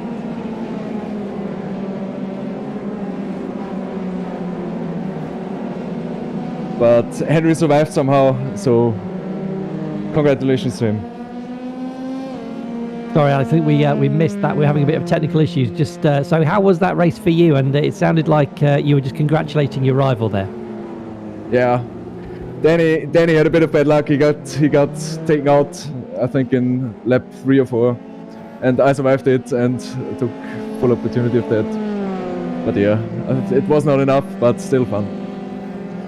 There was some fantastic racing between the two of you. You were really putting the pressure on him. You weren't going to let him lie, were you? Yeah, it's so hard to overtake here. You lead like 1.5 seconds or 2 seconds over a gap to overtake here, and you really have to take every opportunity you get. Well, you certainly did that. Thank you for such a thrilling end to this season. Thank you, Alex. Thank you very much. I think we should get Danny in here as well just before we get going for race 3. Let's just bring him in and congratulate him as well. And as I tell you that David Hatton will be on pole position for race 3. But here we have Danny Henny. He has indeed broken the championship curse. But there are a few dramas along the way, Danny. Oh, I won't tell you what I was saying when Mowden destroyed me. Yeah, it was looking pretty good. But yeah, I'm absolutely over the moon. My heart rate must have been about 200, I reckon.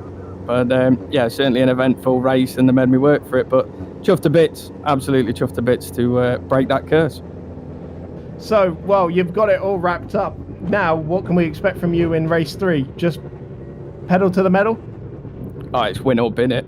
100% it's win or bin it. So it was looking pretty good from that position. I was just taking my time watching them two having a squabble. But yeah, it'd be maximum attack from here. I think Luke has a couple of grid spots in front of me, I think. So he'll be hard to catch if he gets a break, but I'll certainly chuck the kitchen sink at it. So like I say, I'm either going to win it or I'll be in the edge.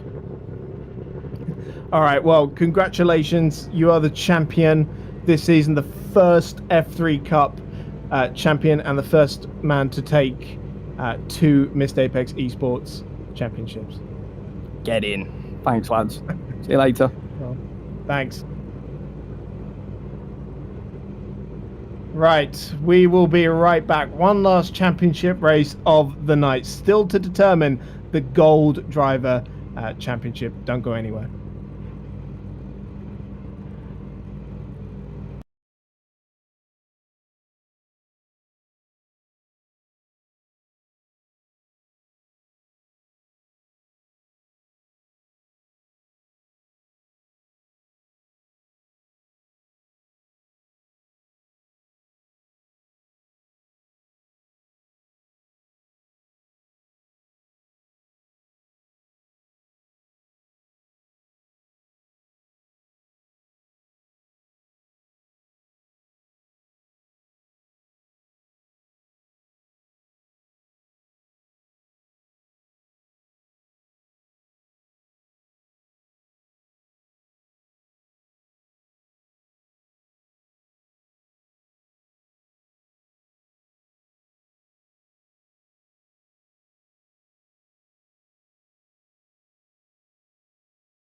Welcome back to the Circuit of the Americas. We're about to get underway for the final race of this inaugural F3 Cup season. It'll be the top 20 reverse from the race we just watched. So it will be David Hatton on pole position for this one. So I would hedge my bets at his chances for victory and rounding out the season on a high. EJ Anderson and Colin Ward will be the top 3 on the grid for this one, but we'll run that through with you later. We will just give you an update on the gold driver standings. There seemed to be a bit of an error on our timing screens because Dromsdale was actually coming back through the pack in that race and ended up finishing 22nd after those early setbacks. So he actually did a remarkable job and actually goes into this race with a 21-point advantage over Ishmael Basso. So what we thought they were going to be coming in level on points, it's actually Dromsdale with a bit of an advantage, and then Luca Harrison 38 points and in third. That is the last championship we have to wrap up, as Lucas Raskowitz was crowned champion after race 1. Danny Henney the overall champion in race 2 just now, and we will decide the gold driver champion in this one. Just a minute to go until we go to the grid, apparently. We're just making sure we got everything set up for this reverse grid race. I'm certainly revved up. What a race we've had so far. First 2 rounds have been absolutely brilliant, full of drama. Let's hope that we round off this season with a bang, Chris. Absolutely, and no doubt we will. We usually do. So, of course, it will be Dobertsberger, Williams and Van Gien starting at the back of the top 20 after finishing on the podium. Henney with it all to do again from 17th on the grid as well. And, of course, Ishmael Basso, the man second in the gold driver standing, starting in 11th place, I believe. Or in 12th, actually. And then, of course, Alex Dromsdale finished 22nd in that last race. He will be 22nd on the grid in this one. So we're about to go to the grid then and get started for this final race of the season.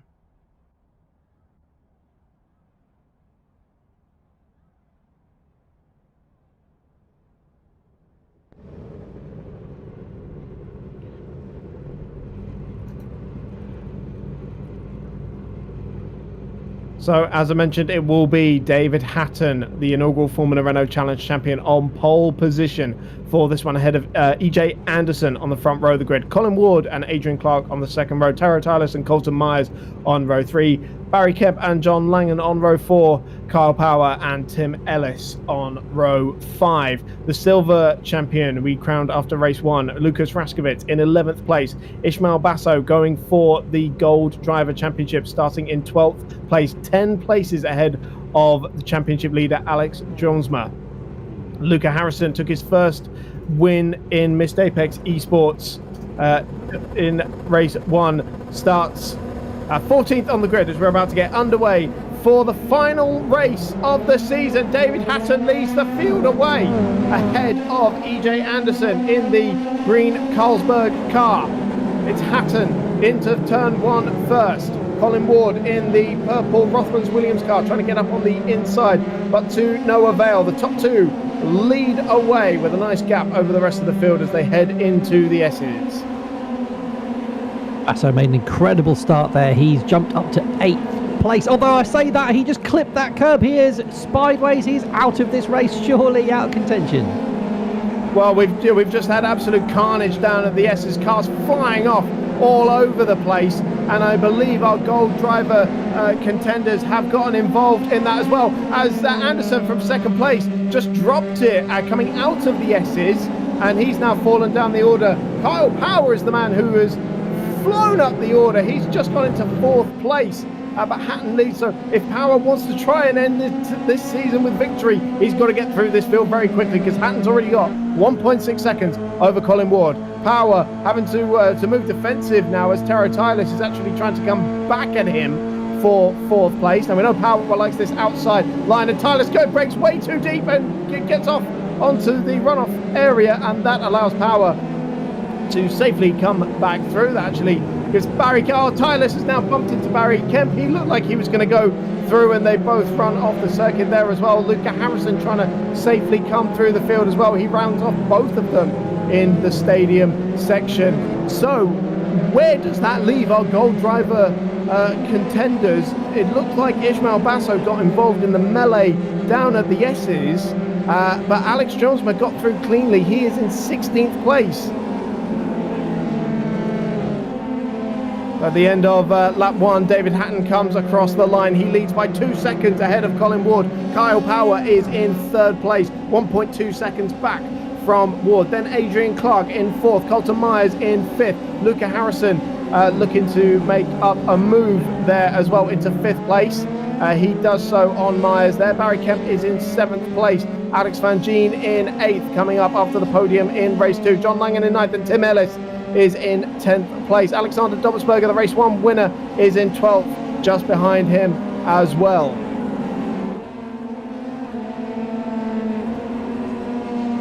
Crucially, Chris, I just saw Drillsma going into the pits, so they had some damage from an incident there, so he has dropped down the order as well. So this is absolutely incredible for the Gold Championship.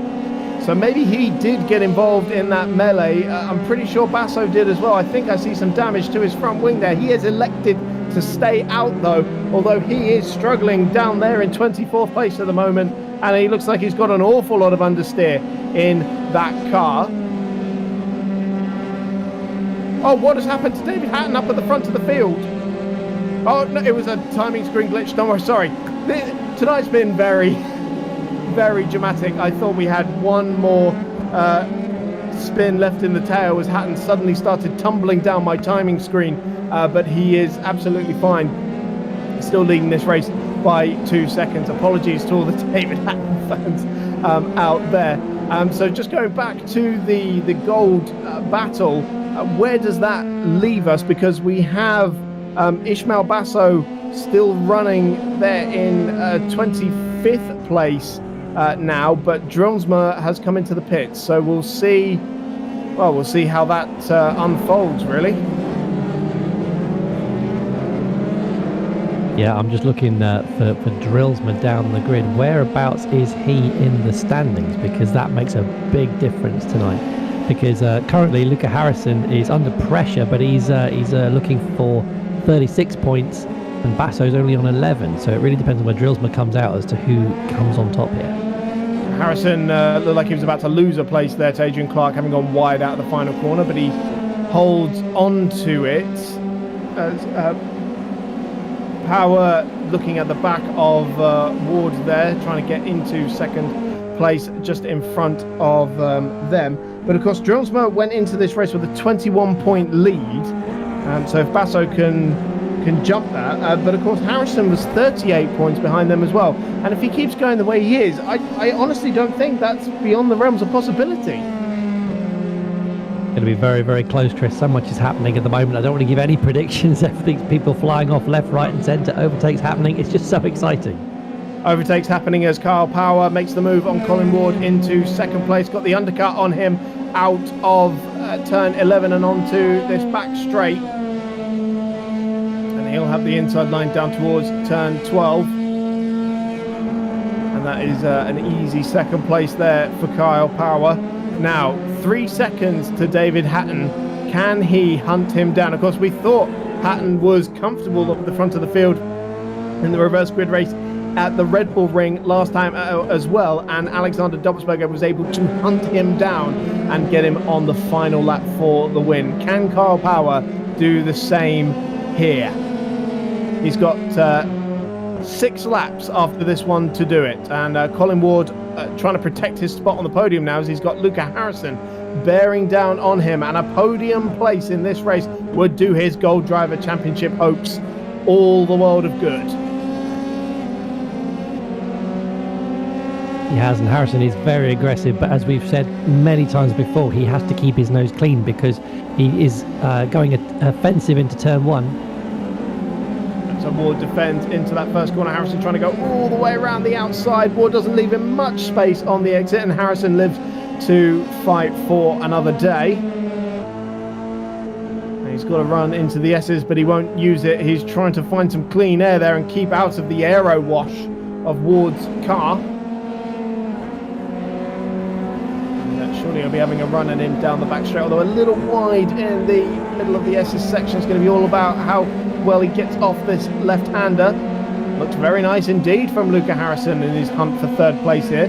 Will he try and go past him into turn 11? Ward goes defensive on the inside.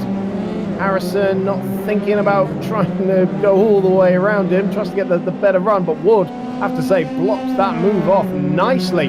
Don't know how well he's going to be able to block this one as Harrison's scooping up that slipstream down the back straight. He'll have the outside line. Now we know Power has made this line work for him over and over again. So if Harrison can make it work here, he can break a little bit later and just pinch him up on the curb. Harrison goes through into third place.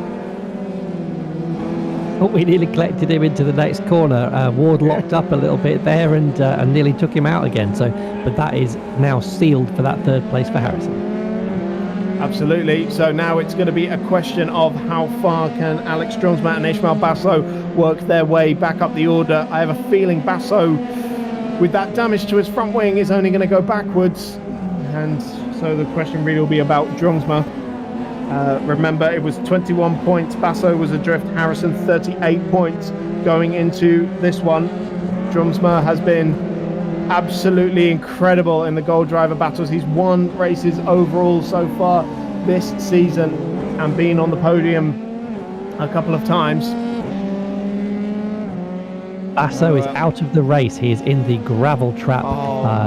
So he is out of it. So he is no longer in contention. So it's just Drillsma versus Harrison. Okay, no chance Basso can make it back onto the grid, maybe.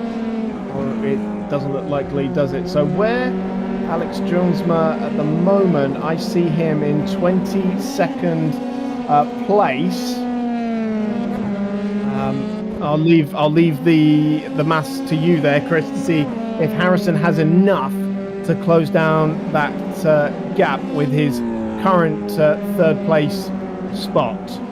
Currently, Harrison he's needing 10 points more than this, so he needs to really make an impression on those guys in front or hope that somebody can overtake Drillsman. Drillsman would currently win on 4:05 with Harrison on 3:95. Well, of course, he would score 42 for this podium with only 50 available for the win. So the win is not enough for Harrison at the moment. So he needs Drillsman to get past. I think the saving grace is going to be, is that Danny Haney right behind him? It is indeed. So there you go. Oh, well, it'll take 4 laps to see how this unfolds, and then we'll be at the checkered flag. Hatton coming up to some back markers, and we know how important a role they've played in, certainly in Hatton's races. He's been taken out. Drillsma in that move got a bump. He got pushed out. I don't think that's done too much damage, but he definitely lost a couple of places there, Chris. Well, we cannot take our eyes off this Gold Driver battle for 1 minute, can we? It's been all action since the start of the season.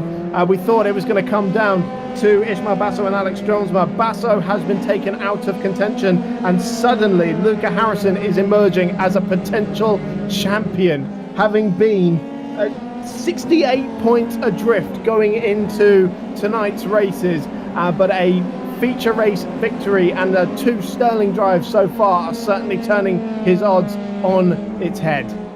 Chris, Drillsman missed the pit lane. He's going into the pits and tricked some damage. He missed it and he's had to reverse on the circuit. He's now parked in the pits, so we'll see where that leaves him. Surely that is going to make Luca Harrison champion. We'll see how it unfolds. Harrison still has to secure this third place spot. And I tell you what though, it's closing up at the front of the field. Kyle Power has brought down the gap to 1.8 seconds so far. He's bringing Harrison with him. So 3.5 laps to go, and the gap at the front of the field is closing down once again. I was saying these back markers have played a crucial role in so many races so far this season. Of course, it was the back markers that Harrison was trying to lap that allowed Hatton to attack him at Spa on the final lap. It was the back markers that helped Dobbertsberger take the win away from Hatton at the Red Bull Ring as well, and they could well play another crucial role here. Power closing down on Hatton, Harrison closing down on Power in turn as well. This is far from over.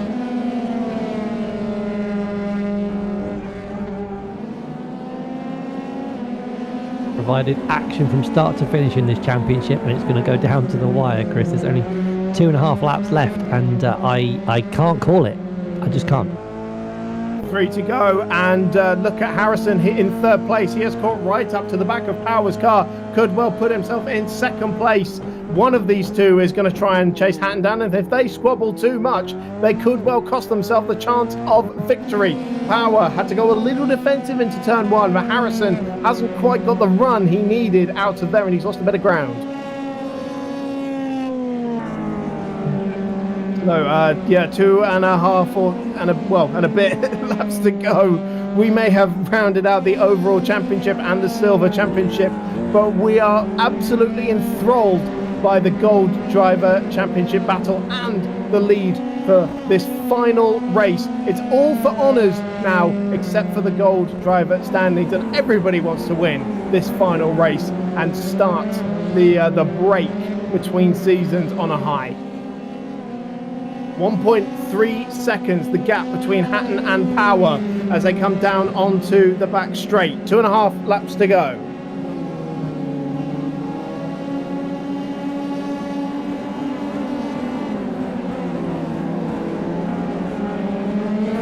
Down into that turn 12. I almost thought Harrison was going to try and have a cheeky lunge at Power there. Was so late on the brakes, but still no way through. And of course, Harrison, is he even thinking about the Gold Championship? Does he just want the results in this race? We'll only know afterwards, but it's coming up to crunch time. I think he's just seeing green in front of him. He just wants that position. He wants as much as he can, but it's going to be very hard to get past Power. We've seen how good he is at defending.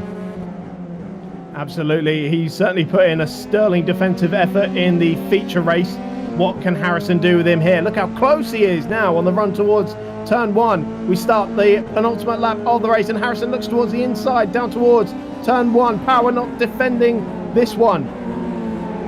And Harrison goes through on the inside. No argument really there from Kyle Power. Does he feel that perhaps he can get on the back of him, and he has the better shot at chasing down David Hatton? They may have just held each other up there ever so slightly. The gap is 1 second as they go through this S's section to David Hatton.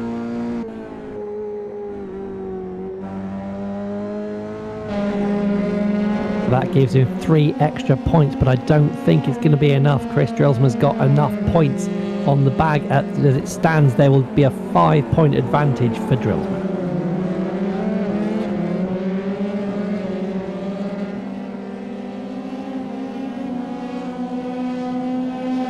Yeah, so I see Drelsman just gone into 27th place, I make it. Just coming across the line now. Amazing, these two drivers are on complete opposite ends of the circuit. Oh, as Power had a little look towards the inside on Harrison there, down towards turn 12. Nothing came of it, but yeah, these two drivers on complete opposite ends of the circuit are actually fighting for the championship. And they have caught right up to Hatton now. If he is that far down, there will only be 2 points in it. Only 2 points in it. So Drelsman's getting only 9 for where he is. Harrison getting 45. Can he steal it at the wire? Well, Drelsman looks like he's making forward progress now. He did just get past Barry Kemp on that previous lap. So, but if Harrison can get the win here, we're not going to know until they come across the line, and they are going to start the final lap now. It's all to play for in the Missed Apex iRacing F3 Cup. Hatton moving defensive down towards turn 1. Harrison looks towards the outside. He's going to try and get the undercut on Hatton. How many times have we seen it come down to the final lap this season? And we are being treated once more to another showdown finale. These two put on the most epic display at the end of the first race at Spa. We have come full circle in the final race of the first season of the Missed Apex iRacing F3 Cup. It has been an absolute joy to commentate so far this season, and we have got one more twist in the tail. Harrison going for the win, going for the Gold Driver Championship. What's his run like out of the S's? Didn't look quite good enough, Chris. He's going to have another run though down towards turn 11. Hatton just ever so slightly defensive. Backmarker's getting in the way, spinning in the way, and Hatton moves towards the inside. What's Harrison's run like out of the corner? Hatton doing his distinctive weaving across the track there, and I'm not sure that's going to impress too many. Harrison having none of it down into turn 12. He's going for that outside line. He's going for the lead. Hatton's going to squeeze him up on the curb. This is for the championship and for the win. Harrison down the inside. Hatton, oh, they're so close. He's gone wide though. Is that enough space for Harrison to come through?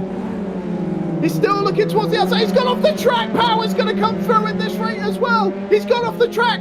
Has he used that to his advantage? Side by side. Down towards the triple right-hander. Harrison has gone through. Hatton just with the wheels alongside. Can he make it stick? Harrison's off the road. Hatton has to avoid him. It's down to the final corner. Once again between these two, and Hatton is going to squeeze him out. It's a drag towards the finish line. Who's it going to be? Is it going to be Hatton? Is it going to be Harrison? Is it going to be Power?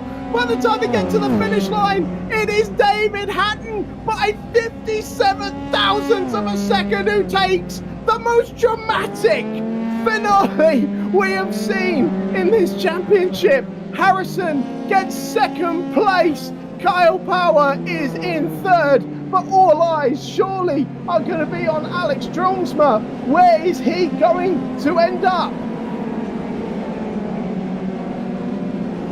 I see him in 27th place at the moment, and he could well make it 26th with Stefan Frolic right in front of him as well. They're coming through the triple right-hander now. Is this going to be enough to secure Dronsma the Gold Driver Championship? He's coming down towards the final corner. He's now making a last corner lunge as well. Dronsma makes contact with him, and he's off the road. He's going to lose places. This is absolutely crucial for the championship. Where does he come across the line? He's just crawling towards the finish line, just willing himself along. Come on, Alex, you can make it.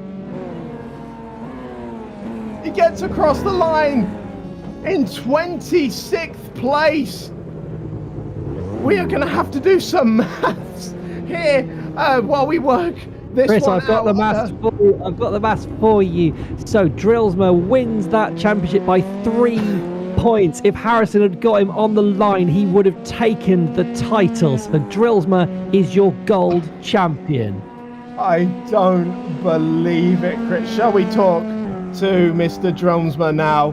Alex, a dramatic finale, but you've done it. Congratulations. Oh my god, that was awful. Well, what happened there at the final corner? I just thought I need every point going, and I thought I left enough room, and then suddenly I'll have to watch it back, but oh dear, I don't even know well, that was winning. So your championship rival was about 3 meters from taking the title for you. It was a drag to the finish. It was so close. Oh, you're kidding? Where did Luca finish? He finished in second, just about to win the race. It was an incredible battle to watch. 57,000. Oh man, well, it's fantastic to win. I didn't really want to win it that way, but I'll take it. Good man, Alex. Will we see you in Platinum next season? We'll see. This just took everything out of me, so we shall see. All right, good man. I can tell you're chuffed to bits with that. Congratulations. It's been absolutely astonishing. So we've got to go, unfortunately. We're going to get Lucas in here next. Lucas Raskovitz You managed to seal the Silver Driver Championship in race 1. Congratulations. Yeah, thanks, Chris. It feels really good to win this time. Yeah, so I mean, you've absolutely dominated this championship. Yeah, I wanted to win maybe last season, but it didn't go so well. But yeah, it's great. All right, good man. Hopefully we see you in gold next season. Congratulations, and we'll see you next season. Oh, I wish we had more time to talk to more people, but we've got to get out of here. Thank you so much for joining us on this incredible journey of the inaugural Missed Apex iRacing F3 Cup. My sincere thanks to Chris Catman Turner for joining me in the combox, to Ellen Ellard for filling in as well, to Steve Amy for the wonderful pictures, to Richard Molden and Sam Watley for the admin work they do. Without them, we cannot put this championship on. Thank you so much for joining us, and we will see you in a few weeks for season 2.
what a sensational finish to the F3 season we just had.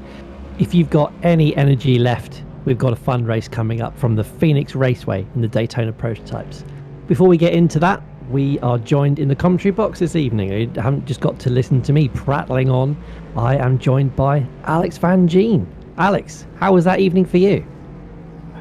It's intense. I'm only just calming down, if I'm brutally honest. Second race was chaos. Third race was equally chaotic. So yeah, great fun, and I'm quite looking forward to watching this. These cars look nuts. I've not seen these before. Yeah, they are pretty crazy, and it's around the Phoenix Oval. It's a tri-oval. It's about a mile long, so there's going to be short laps, lots of action, and smashing into walls, I imagine, because you guys all let loose in the third race, shall we say? Yeah, I think it should be interesting, especially because there's no damage, so they can literally do what they want and get revenge on Danny Henny for being so excellent in the championship. That's also worrying because he does tend to do rather well in these races too. So, Alex, what were the F3 cars like to drive compared to the previous season, and what do you see for the future? So I never particularly liked the Formula Renault 2.0s. They're a little bit too tail-endy for me. These are a lot more planted. You can race a lot harder, and they don't just spit you off mid-corner for absolutely no reason whatsoever. So that's why I probably performed a little bit better this season than I did in any season of Formula Renault. But yeah, so they suit me quite well. Yeah, when I drove them, it just felt a more natural race car. It felt a bit more pointy and a bit more racy, which is exactly what we needed. And it came up with some fantastic racing this season. Yeah, it definitely did. I mean, I remember when I first drove one, I drove it at Watkins Glen at the behest of Kyle Power. And I remember getting on the phone to him afterwards and being like, oh my God, I'm like out of breath. You know, it was such a breathless car to drive when you've come from a relatively slow Formula Renault. But it really has brought the cream of the crop to the top this season, and it's been absolutely awesome being part of it. Oh, absolutely. And do you know what? There were fears that getting into a more difficult car to drive and a slightly faster car to drive, we thought we might end up with some bigger gaps, but actually it's been as close as ever. Yeah, because I think the car's more forgiving. So when a car is more forgiving, you can push a little bit harder. And when you can push a little bit harder, you find your limits better.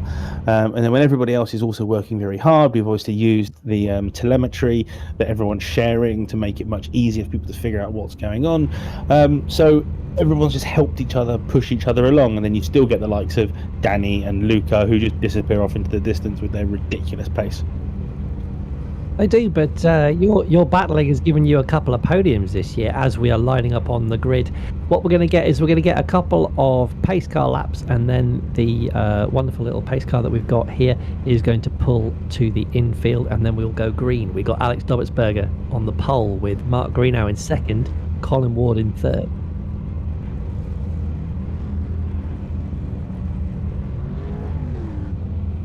And there we go. So they're off.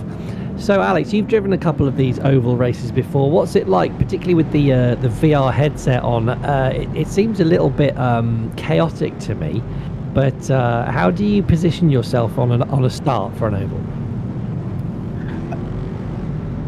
It's all about keeping yourself as close to the car in front without hitting that car in front, because especially when you've got a bunch of drivers like this who are very much used to single seaters, they like to warm up their tyres and things like that. But to be fair, in these you don't really need to do it, so you end up getting a few accidents in these sort of situations. People weave and slam on the brakes. Usually I just stick it straight, I follow the car in front of me, I keep a really close eye on the car in front of me, and then as the pace car starts to go into the pits, I wait and I'm trying to get on the throttle as early as possible to try and jump people, and it's something I've usually been quite good at, but we'll see who's got the reactions and who hasn't. I expect Dobertsberger to get away because he seems to be lightning off the starts, and as the pace car pulls away, I'll leave it over to you.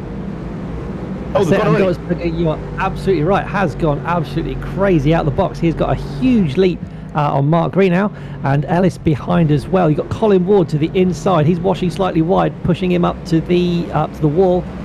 Ward followed by Greenow back to the inside. He's done a little switchback there, and that lower line looks to be the key here. They do have to tap the brakes as they go through the corners, so that it's not just a flat out sprint as some were suggesting. I think that was a bit of a joke to see if we could get anybody like Spanners ploughing into the barriers on lap one. So yeah, Dobbetsberger, he's got a good 1.3 second lead there. He got a real jump. Yeah, and they all seem to be behaving themselves, which is quite surprising in these races. I always get there full of carnage. They are. It's very hard to call these, and you've got Colin Ward has managed to take that position back from Greenhow. There's quite a little ding-dong battle going on here. Ellis looking to tuck in, but you got Rosales behind him, and Stephen Williams as well looking to get involved. Where Dobbetsberger is completely clear though. He is. He's absolutely smashing it around. Now the problem with one of these circuits is not long before you start coming up on the back of the pack again, and that's where it gets very confusing. Looking back through the grid, we've got Carl Power in the green car down in 11th place. Spanners down in 14th. And I was just looking for Danny Henny because he appears to have disappeared off the bottom. He's down in 28th place, languishing. It's good to see him down there. Oh, we've got 3 wide with McBride. Oh, McBride touches Malden. Malden goes up and touches the wall. And Luca, oh my God, there's cars in the air. Oh, there's a huge crash. That was all started by Alex McBride touching Richard Malden, sending Malden into the wall, and then everybody just piled in. We've lost Adrian Clark. We've lost Barry Kemp, who's upside down. Yeah, we've lost a lot of people there. Welcome to race 4. It only gets better from here. So we got a good battle going on for P3 and 4 between Rosales and Greenhow. They are side by side. They have been for a couple of corners now. Greenhow manages to keep that place as he blends off the throttle. That gives Greenhow another gives Rosales another run at him, but I don't think it's going to be enough this time. He's in the slipstream from one of the back markers. That car in front is Carsten Lenke, who is quite frankly getting in the way of this lovely little battle here. Let's see if he can blend out to the side. There's carnage everywhere down the back straight, but we'll focus on this big. Sorry, we just missed a little bit. Sorry, we just missed a little bit of action between Stefan Froelich, Kyle Power, John Lang, and Andrew Sexton, where they're all getting side by side. There was a little bit of contact in there between Kyle and John Lang is trying to look down the inside of Kyle Power right now, but he just can't get it. But they all seem to have now spaced out. Still very close here. Rosales has managed to tuck up the inside, and it's so close. They were just rubbing fenders there, and that's actually Ellis even on the inside too now. He's managed to blend back in. The timing screens go a bit funny in this race 4. I think the computer is about as drunk as I am, and so it manages to not manage to tell me where they are. So I'm leading the blind here. Ellis goes to the inside and does take that position. We've now got Kyle Power chasing up on Stephen Williams at the moment. It's like a bit of a green car express there, as Kyle is desperate to try and get past Stephen Williams, but I know from experience on sim racing and real racing that Stephen is a very hard racer and will defend every single position with all of his life. But as Kyle is now having a look up the inside, goes inside of Stephen Williams and takes that position, which I think is for P7. It is indeed. So car power up to P7. You're talking about the crossover between real racing and sim racing, Alex. How does it compare? I know that obviously you guys have driven some of these Formula cars before that you on some of these track days, the Palmer Sport track days. How does it compare in a sim compared to real life? Yeah, I think is the one to go for in especially when you're driving somebody else's car in an airfield and something you haven't had a chance to drive before. But for me, the biggest difference between sim racing and real life is feel. You know, I'm quite a driver that relies on feel, and the one thing I've missed through sim racing is that feel through your bum that you get when you feel the rear of the car slipping away, which is something I've really had to try and adapt to.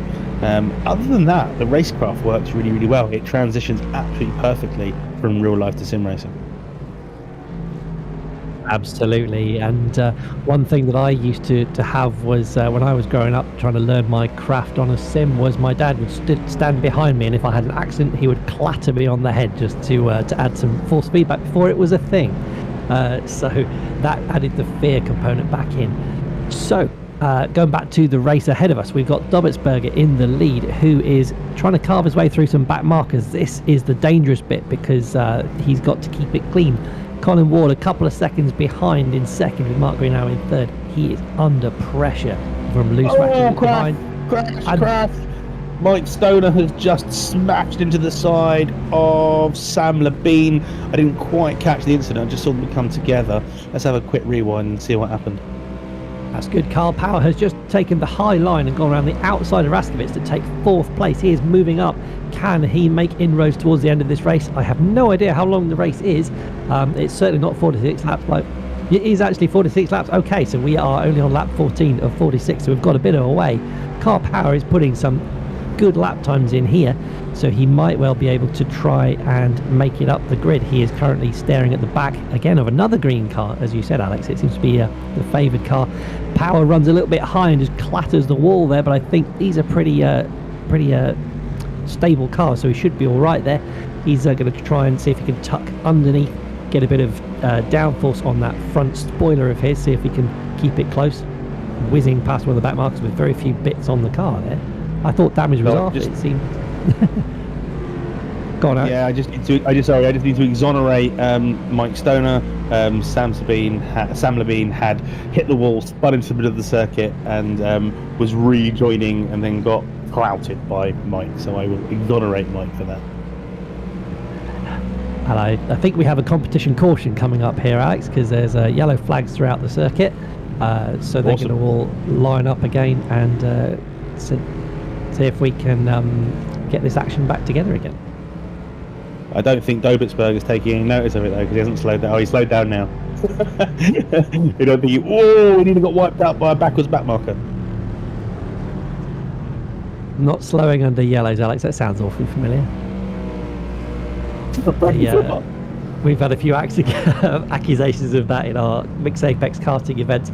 Speaking of which, if you are interested in Mixed Apex karting, do follow our socials, because hopefully once all these lockdowns are completed and gone and coronavirus we can finally say goodbye to at some point, we shall get those back underway. So do watch out on our socials for ways to sign up for those. I don't know about you, Alex, but I cannot wait to get back on a real racing circuit. As long as I manage to lose enough weight, because I'm far too heavy to get in a go-kart, I don't think it would move right now. But I'm currently trying to work my backside off to get myself back into a car. Do you know what? It still wouldn't give me a chance. So, you can carry as much weight as you like, Alex. That sounds absolutely fine. I'm looking forward to the socials, to be honest. It's such a great event when we get together with the crew and the listeners. It's a fantastic event. It is. It's a great way to give back to the listeners, actually, because they get to speak to us and to really hang out, and we get to know those people who help us to keep on going. A lot of the patrons come along, and we really enjoy getting to know them much better and being able to socialise. It's just part of what makes Missed Apex so fantastic to be a part of, is that we get that wonderful interaction from our chat. And from our patrons. It's just a wonderful project to be part of. Absolutely. If it wasn't for the patrons, none of us would be here right now. It is really as simple as that. So we do thank them all for what they put towards us.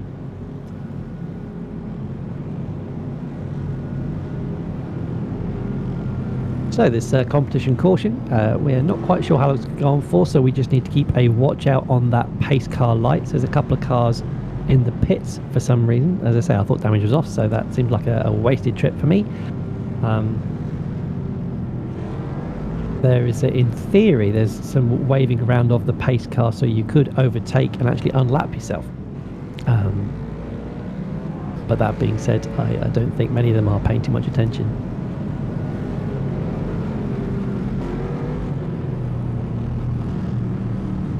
So these are the Daytona prototypes. These are the generation before. Alex, have you driven this car? How easy is it to navigate one of these round and oval? Nope, I've not driven one of these, but they look really, really cool, so I might give one a go. I thank you for joining me in the commentary box rather than taking that opportunity to drive them this evening. It's always interesting to be able to bounce off somebody and ask a new guy some questions, because it's great to see you defending in those races. And I believe that you actually do a lot of streaming yourself and have a few masterclasses on defending. Tell us about those.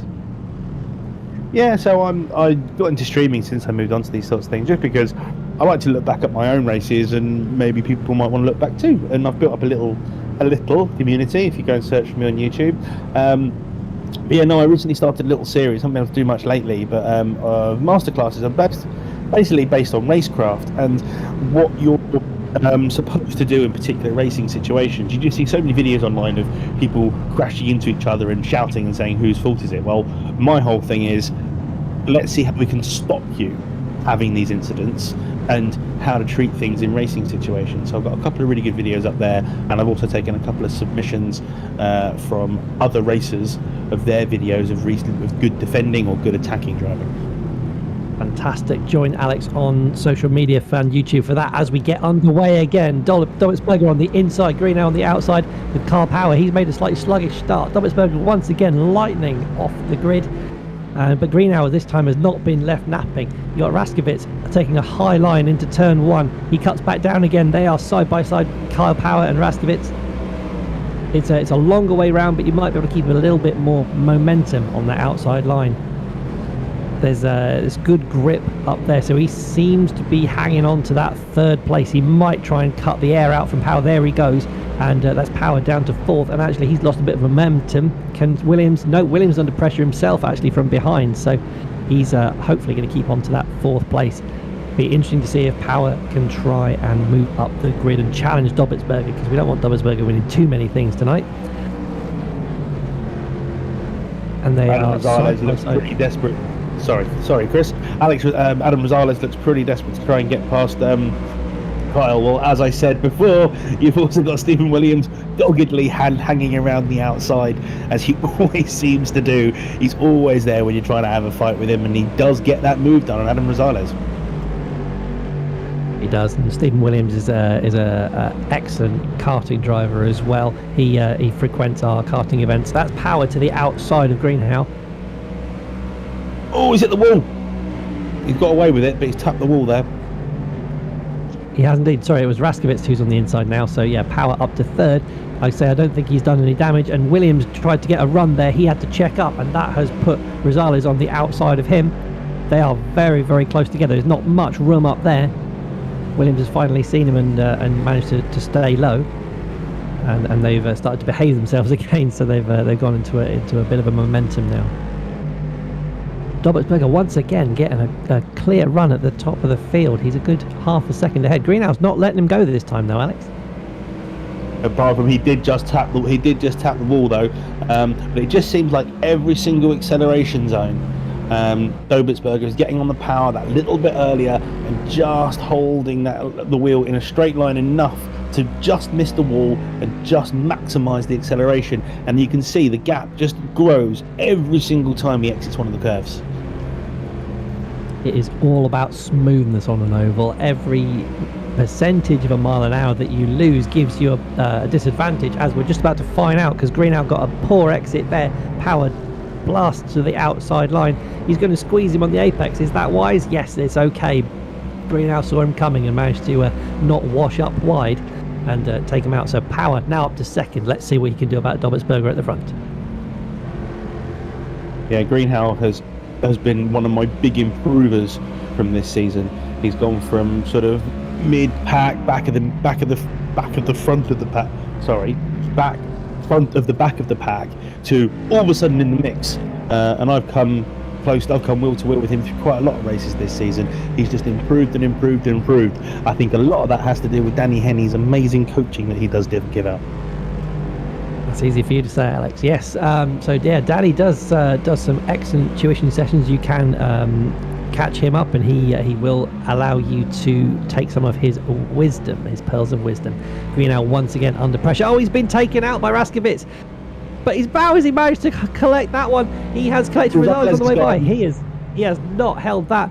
But Greenhow somehow manages to keep it on the straight and narrow. He's lost a good few positions and a lot of momentum, but that was an incredible save. Full opposite lock on an oval. Not something you see very often. That was a bit scary, and that come from nowhere as well. I think he just didn't see him on the inside line and just tried to cut back to the preferred line and just didn't see his nose in there. He couldn't duck out quick enough. So we now have Dobbitsberger in the lead with Power He's not making much of an inroad. He's only taken about a 10th out of him over the last couple of laps. And Raskowitz and Williams are tight together. They are less than a 10th apart. Raskowitz in 3rd, Williams in 4th. So that's a good battle for the podium now. John Lang behind in that purple car in 5th place, with Drillsma in 6th. He's done well tonight. And Greenhow has collected it back up to come 7th. Yeah, you've got Obertsberger and Power just matching each other on that last lap. The gap staying exactly the same. So where we talked about before with Greenhow losing a little bit on every single acceleration zone, Kyle is managing to hang here with Obertsberger. But I don't know how many laps we've got left. But 15, he's going to run out of laps if he doesn't hurry up. Yeah, we got 15 laps to go. Power is outside of the slipstreaming zone as well, so it's going to be really hard for him to close up there. Dobbetsberger can just see a couple of back markers well in the distance, so he probably will catch those by the end. That's probably going to be the crucial thing, so watch out for that in the last 3 or 4 laps, I reckon. But he's doing a good job of just keeping it nice and steady up the front. Yeah, there's no mistakes from him. He's absolutely perfect on the line. He did the whole thing with doing laps like these on oval circuits. It's about replication and just making the same move every single and getting into a rhythm and having muscle memory. And that's how you manage to just get into what they call the zone, and you just keep going and going and going. And the problem is when you do make a small mistake, that's when you start to lose your rhythm and you'll see drivers drop back. So Kyle has actually now dropped back. He lost 2/10 on that last lap, and it'll be interesting to see whether he manages to get straight back on it or he starts to lose more. Yeah, it's all about consistency and, I say, smoothness. You can just see if we were to go on board with Alex Dobbetsberger at the front, you just see how smooth he is on the steering wheel. And if we are looking out the front, you can now see a couple of back markers just starting to be drawn in. He's going to start getting a little bit of wash from those. In fact, one of them touches the wall in front of him. This must be the most scary thing that you can see as a leader. You've got a good gap. You've really worked to make that gap, and with only 9 laps to go, there's somebody going to get in your way, and you're thinking, blue flags, get out of my way, here we come. He's going to head to the inside of these guys, and hopefully they'll see him and they'll let him by. But sometimes they just don't see you coming, Alex. Yeah, but even with that, Kyle has still lost another 0.3 of a second. We're getting close to the 2-second mark when we were closer to the 1-second mark before. So Kyle needs to get back on it. As I said, he looks like he made a small mistake and then has not been able to fully get back in that rhythm yet, while Dobbetsberger looks metronomic. It does, but he's having to weave past various cars there. He's lost half a second in that gap. In fact, who is that in front of him? That is Alex McBride. Is doing a very good job of managing to keep him behind. And as such, I don't think he realises he's the race leader. That is allowing Power to come back in.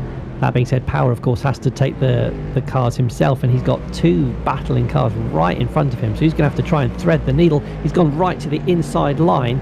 That is not the preferred line, but at least he's got the advantage here. The back marker's going to just rub against him. He's had to push it. Power has pushed him up towards the wall. A little shove there, but that has worked in his favour. That was very close to drama. That is what you call squeaky bum time. That could have ended in a very, very big crash and a very, very angry Mr. Power. Oh, and whoever it was, they've had that accident. All behind the leaders, they've had that big accident. There is a massive accident on that back corner with multiple cars involved. It was, and actually that took out one of the top 3, because now we've got Dobbetsberger, Power and Raskowitz in there. So I think that took Greenhow out. Oh, that is such a shame for him, because he was doing so well in this race, and that's a potential podium finish gone for him.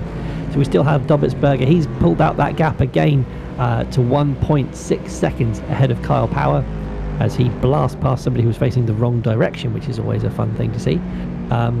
Power coming up now behind another couple of back markers. In fact, that's Spanners in front of him, so we'll see how much of a resistance that Spanners puts up for him. Nah, Spanners knows where he is, and Spanners will let him go. And I think we're coming to the end of the race now. That might have been it.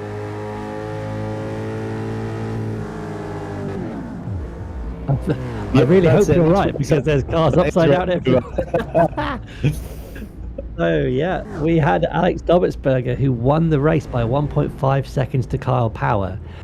Well, what a fantastic evening of racing. I can't wait for the next season. I've barely finished this one, and I'm really looking forward to it. I want to get my calendar clear for that. I hope you guys will too at home. Thank you for joining me, Alex. It was a pleasure having you in the commentary box alongside me. Absolute pleasure. Happy to do a couple more of these in the next season, because it's always good fun to come and actually watch the carnage ensue as they are now just still crashing into each other and destroying each other and having that fun end of season frolic of murdering each other. This is it. So I hope you have had a fantastic time this season with us on Missed Apex.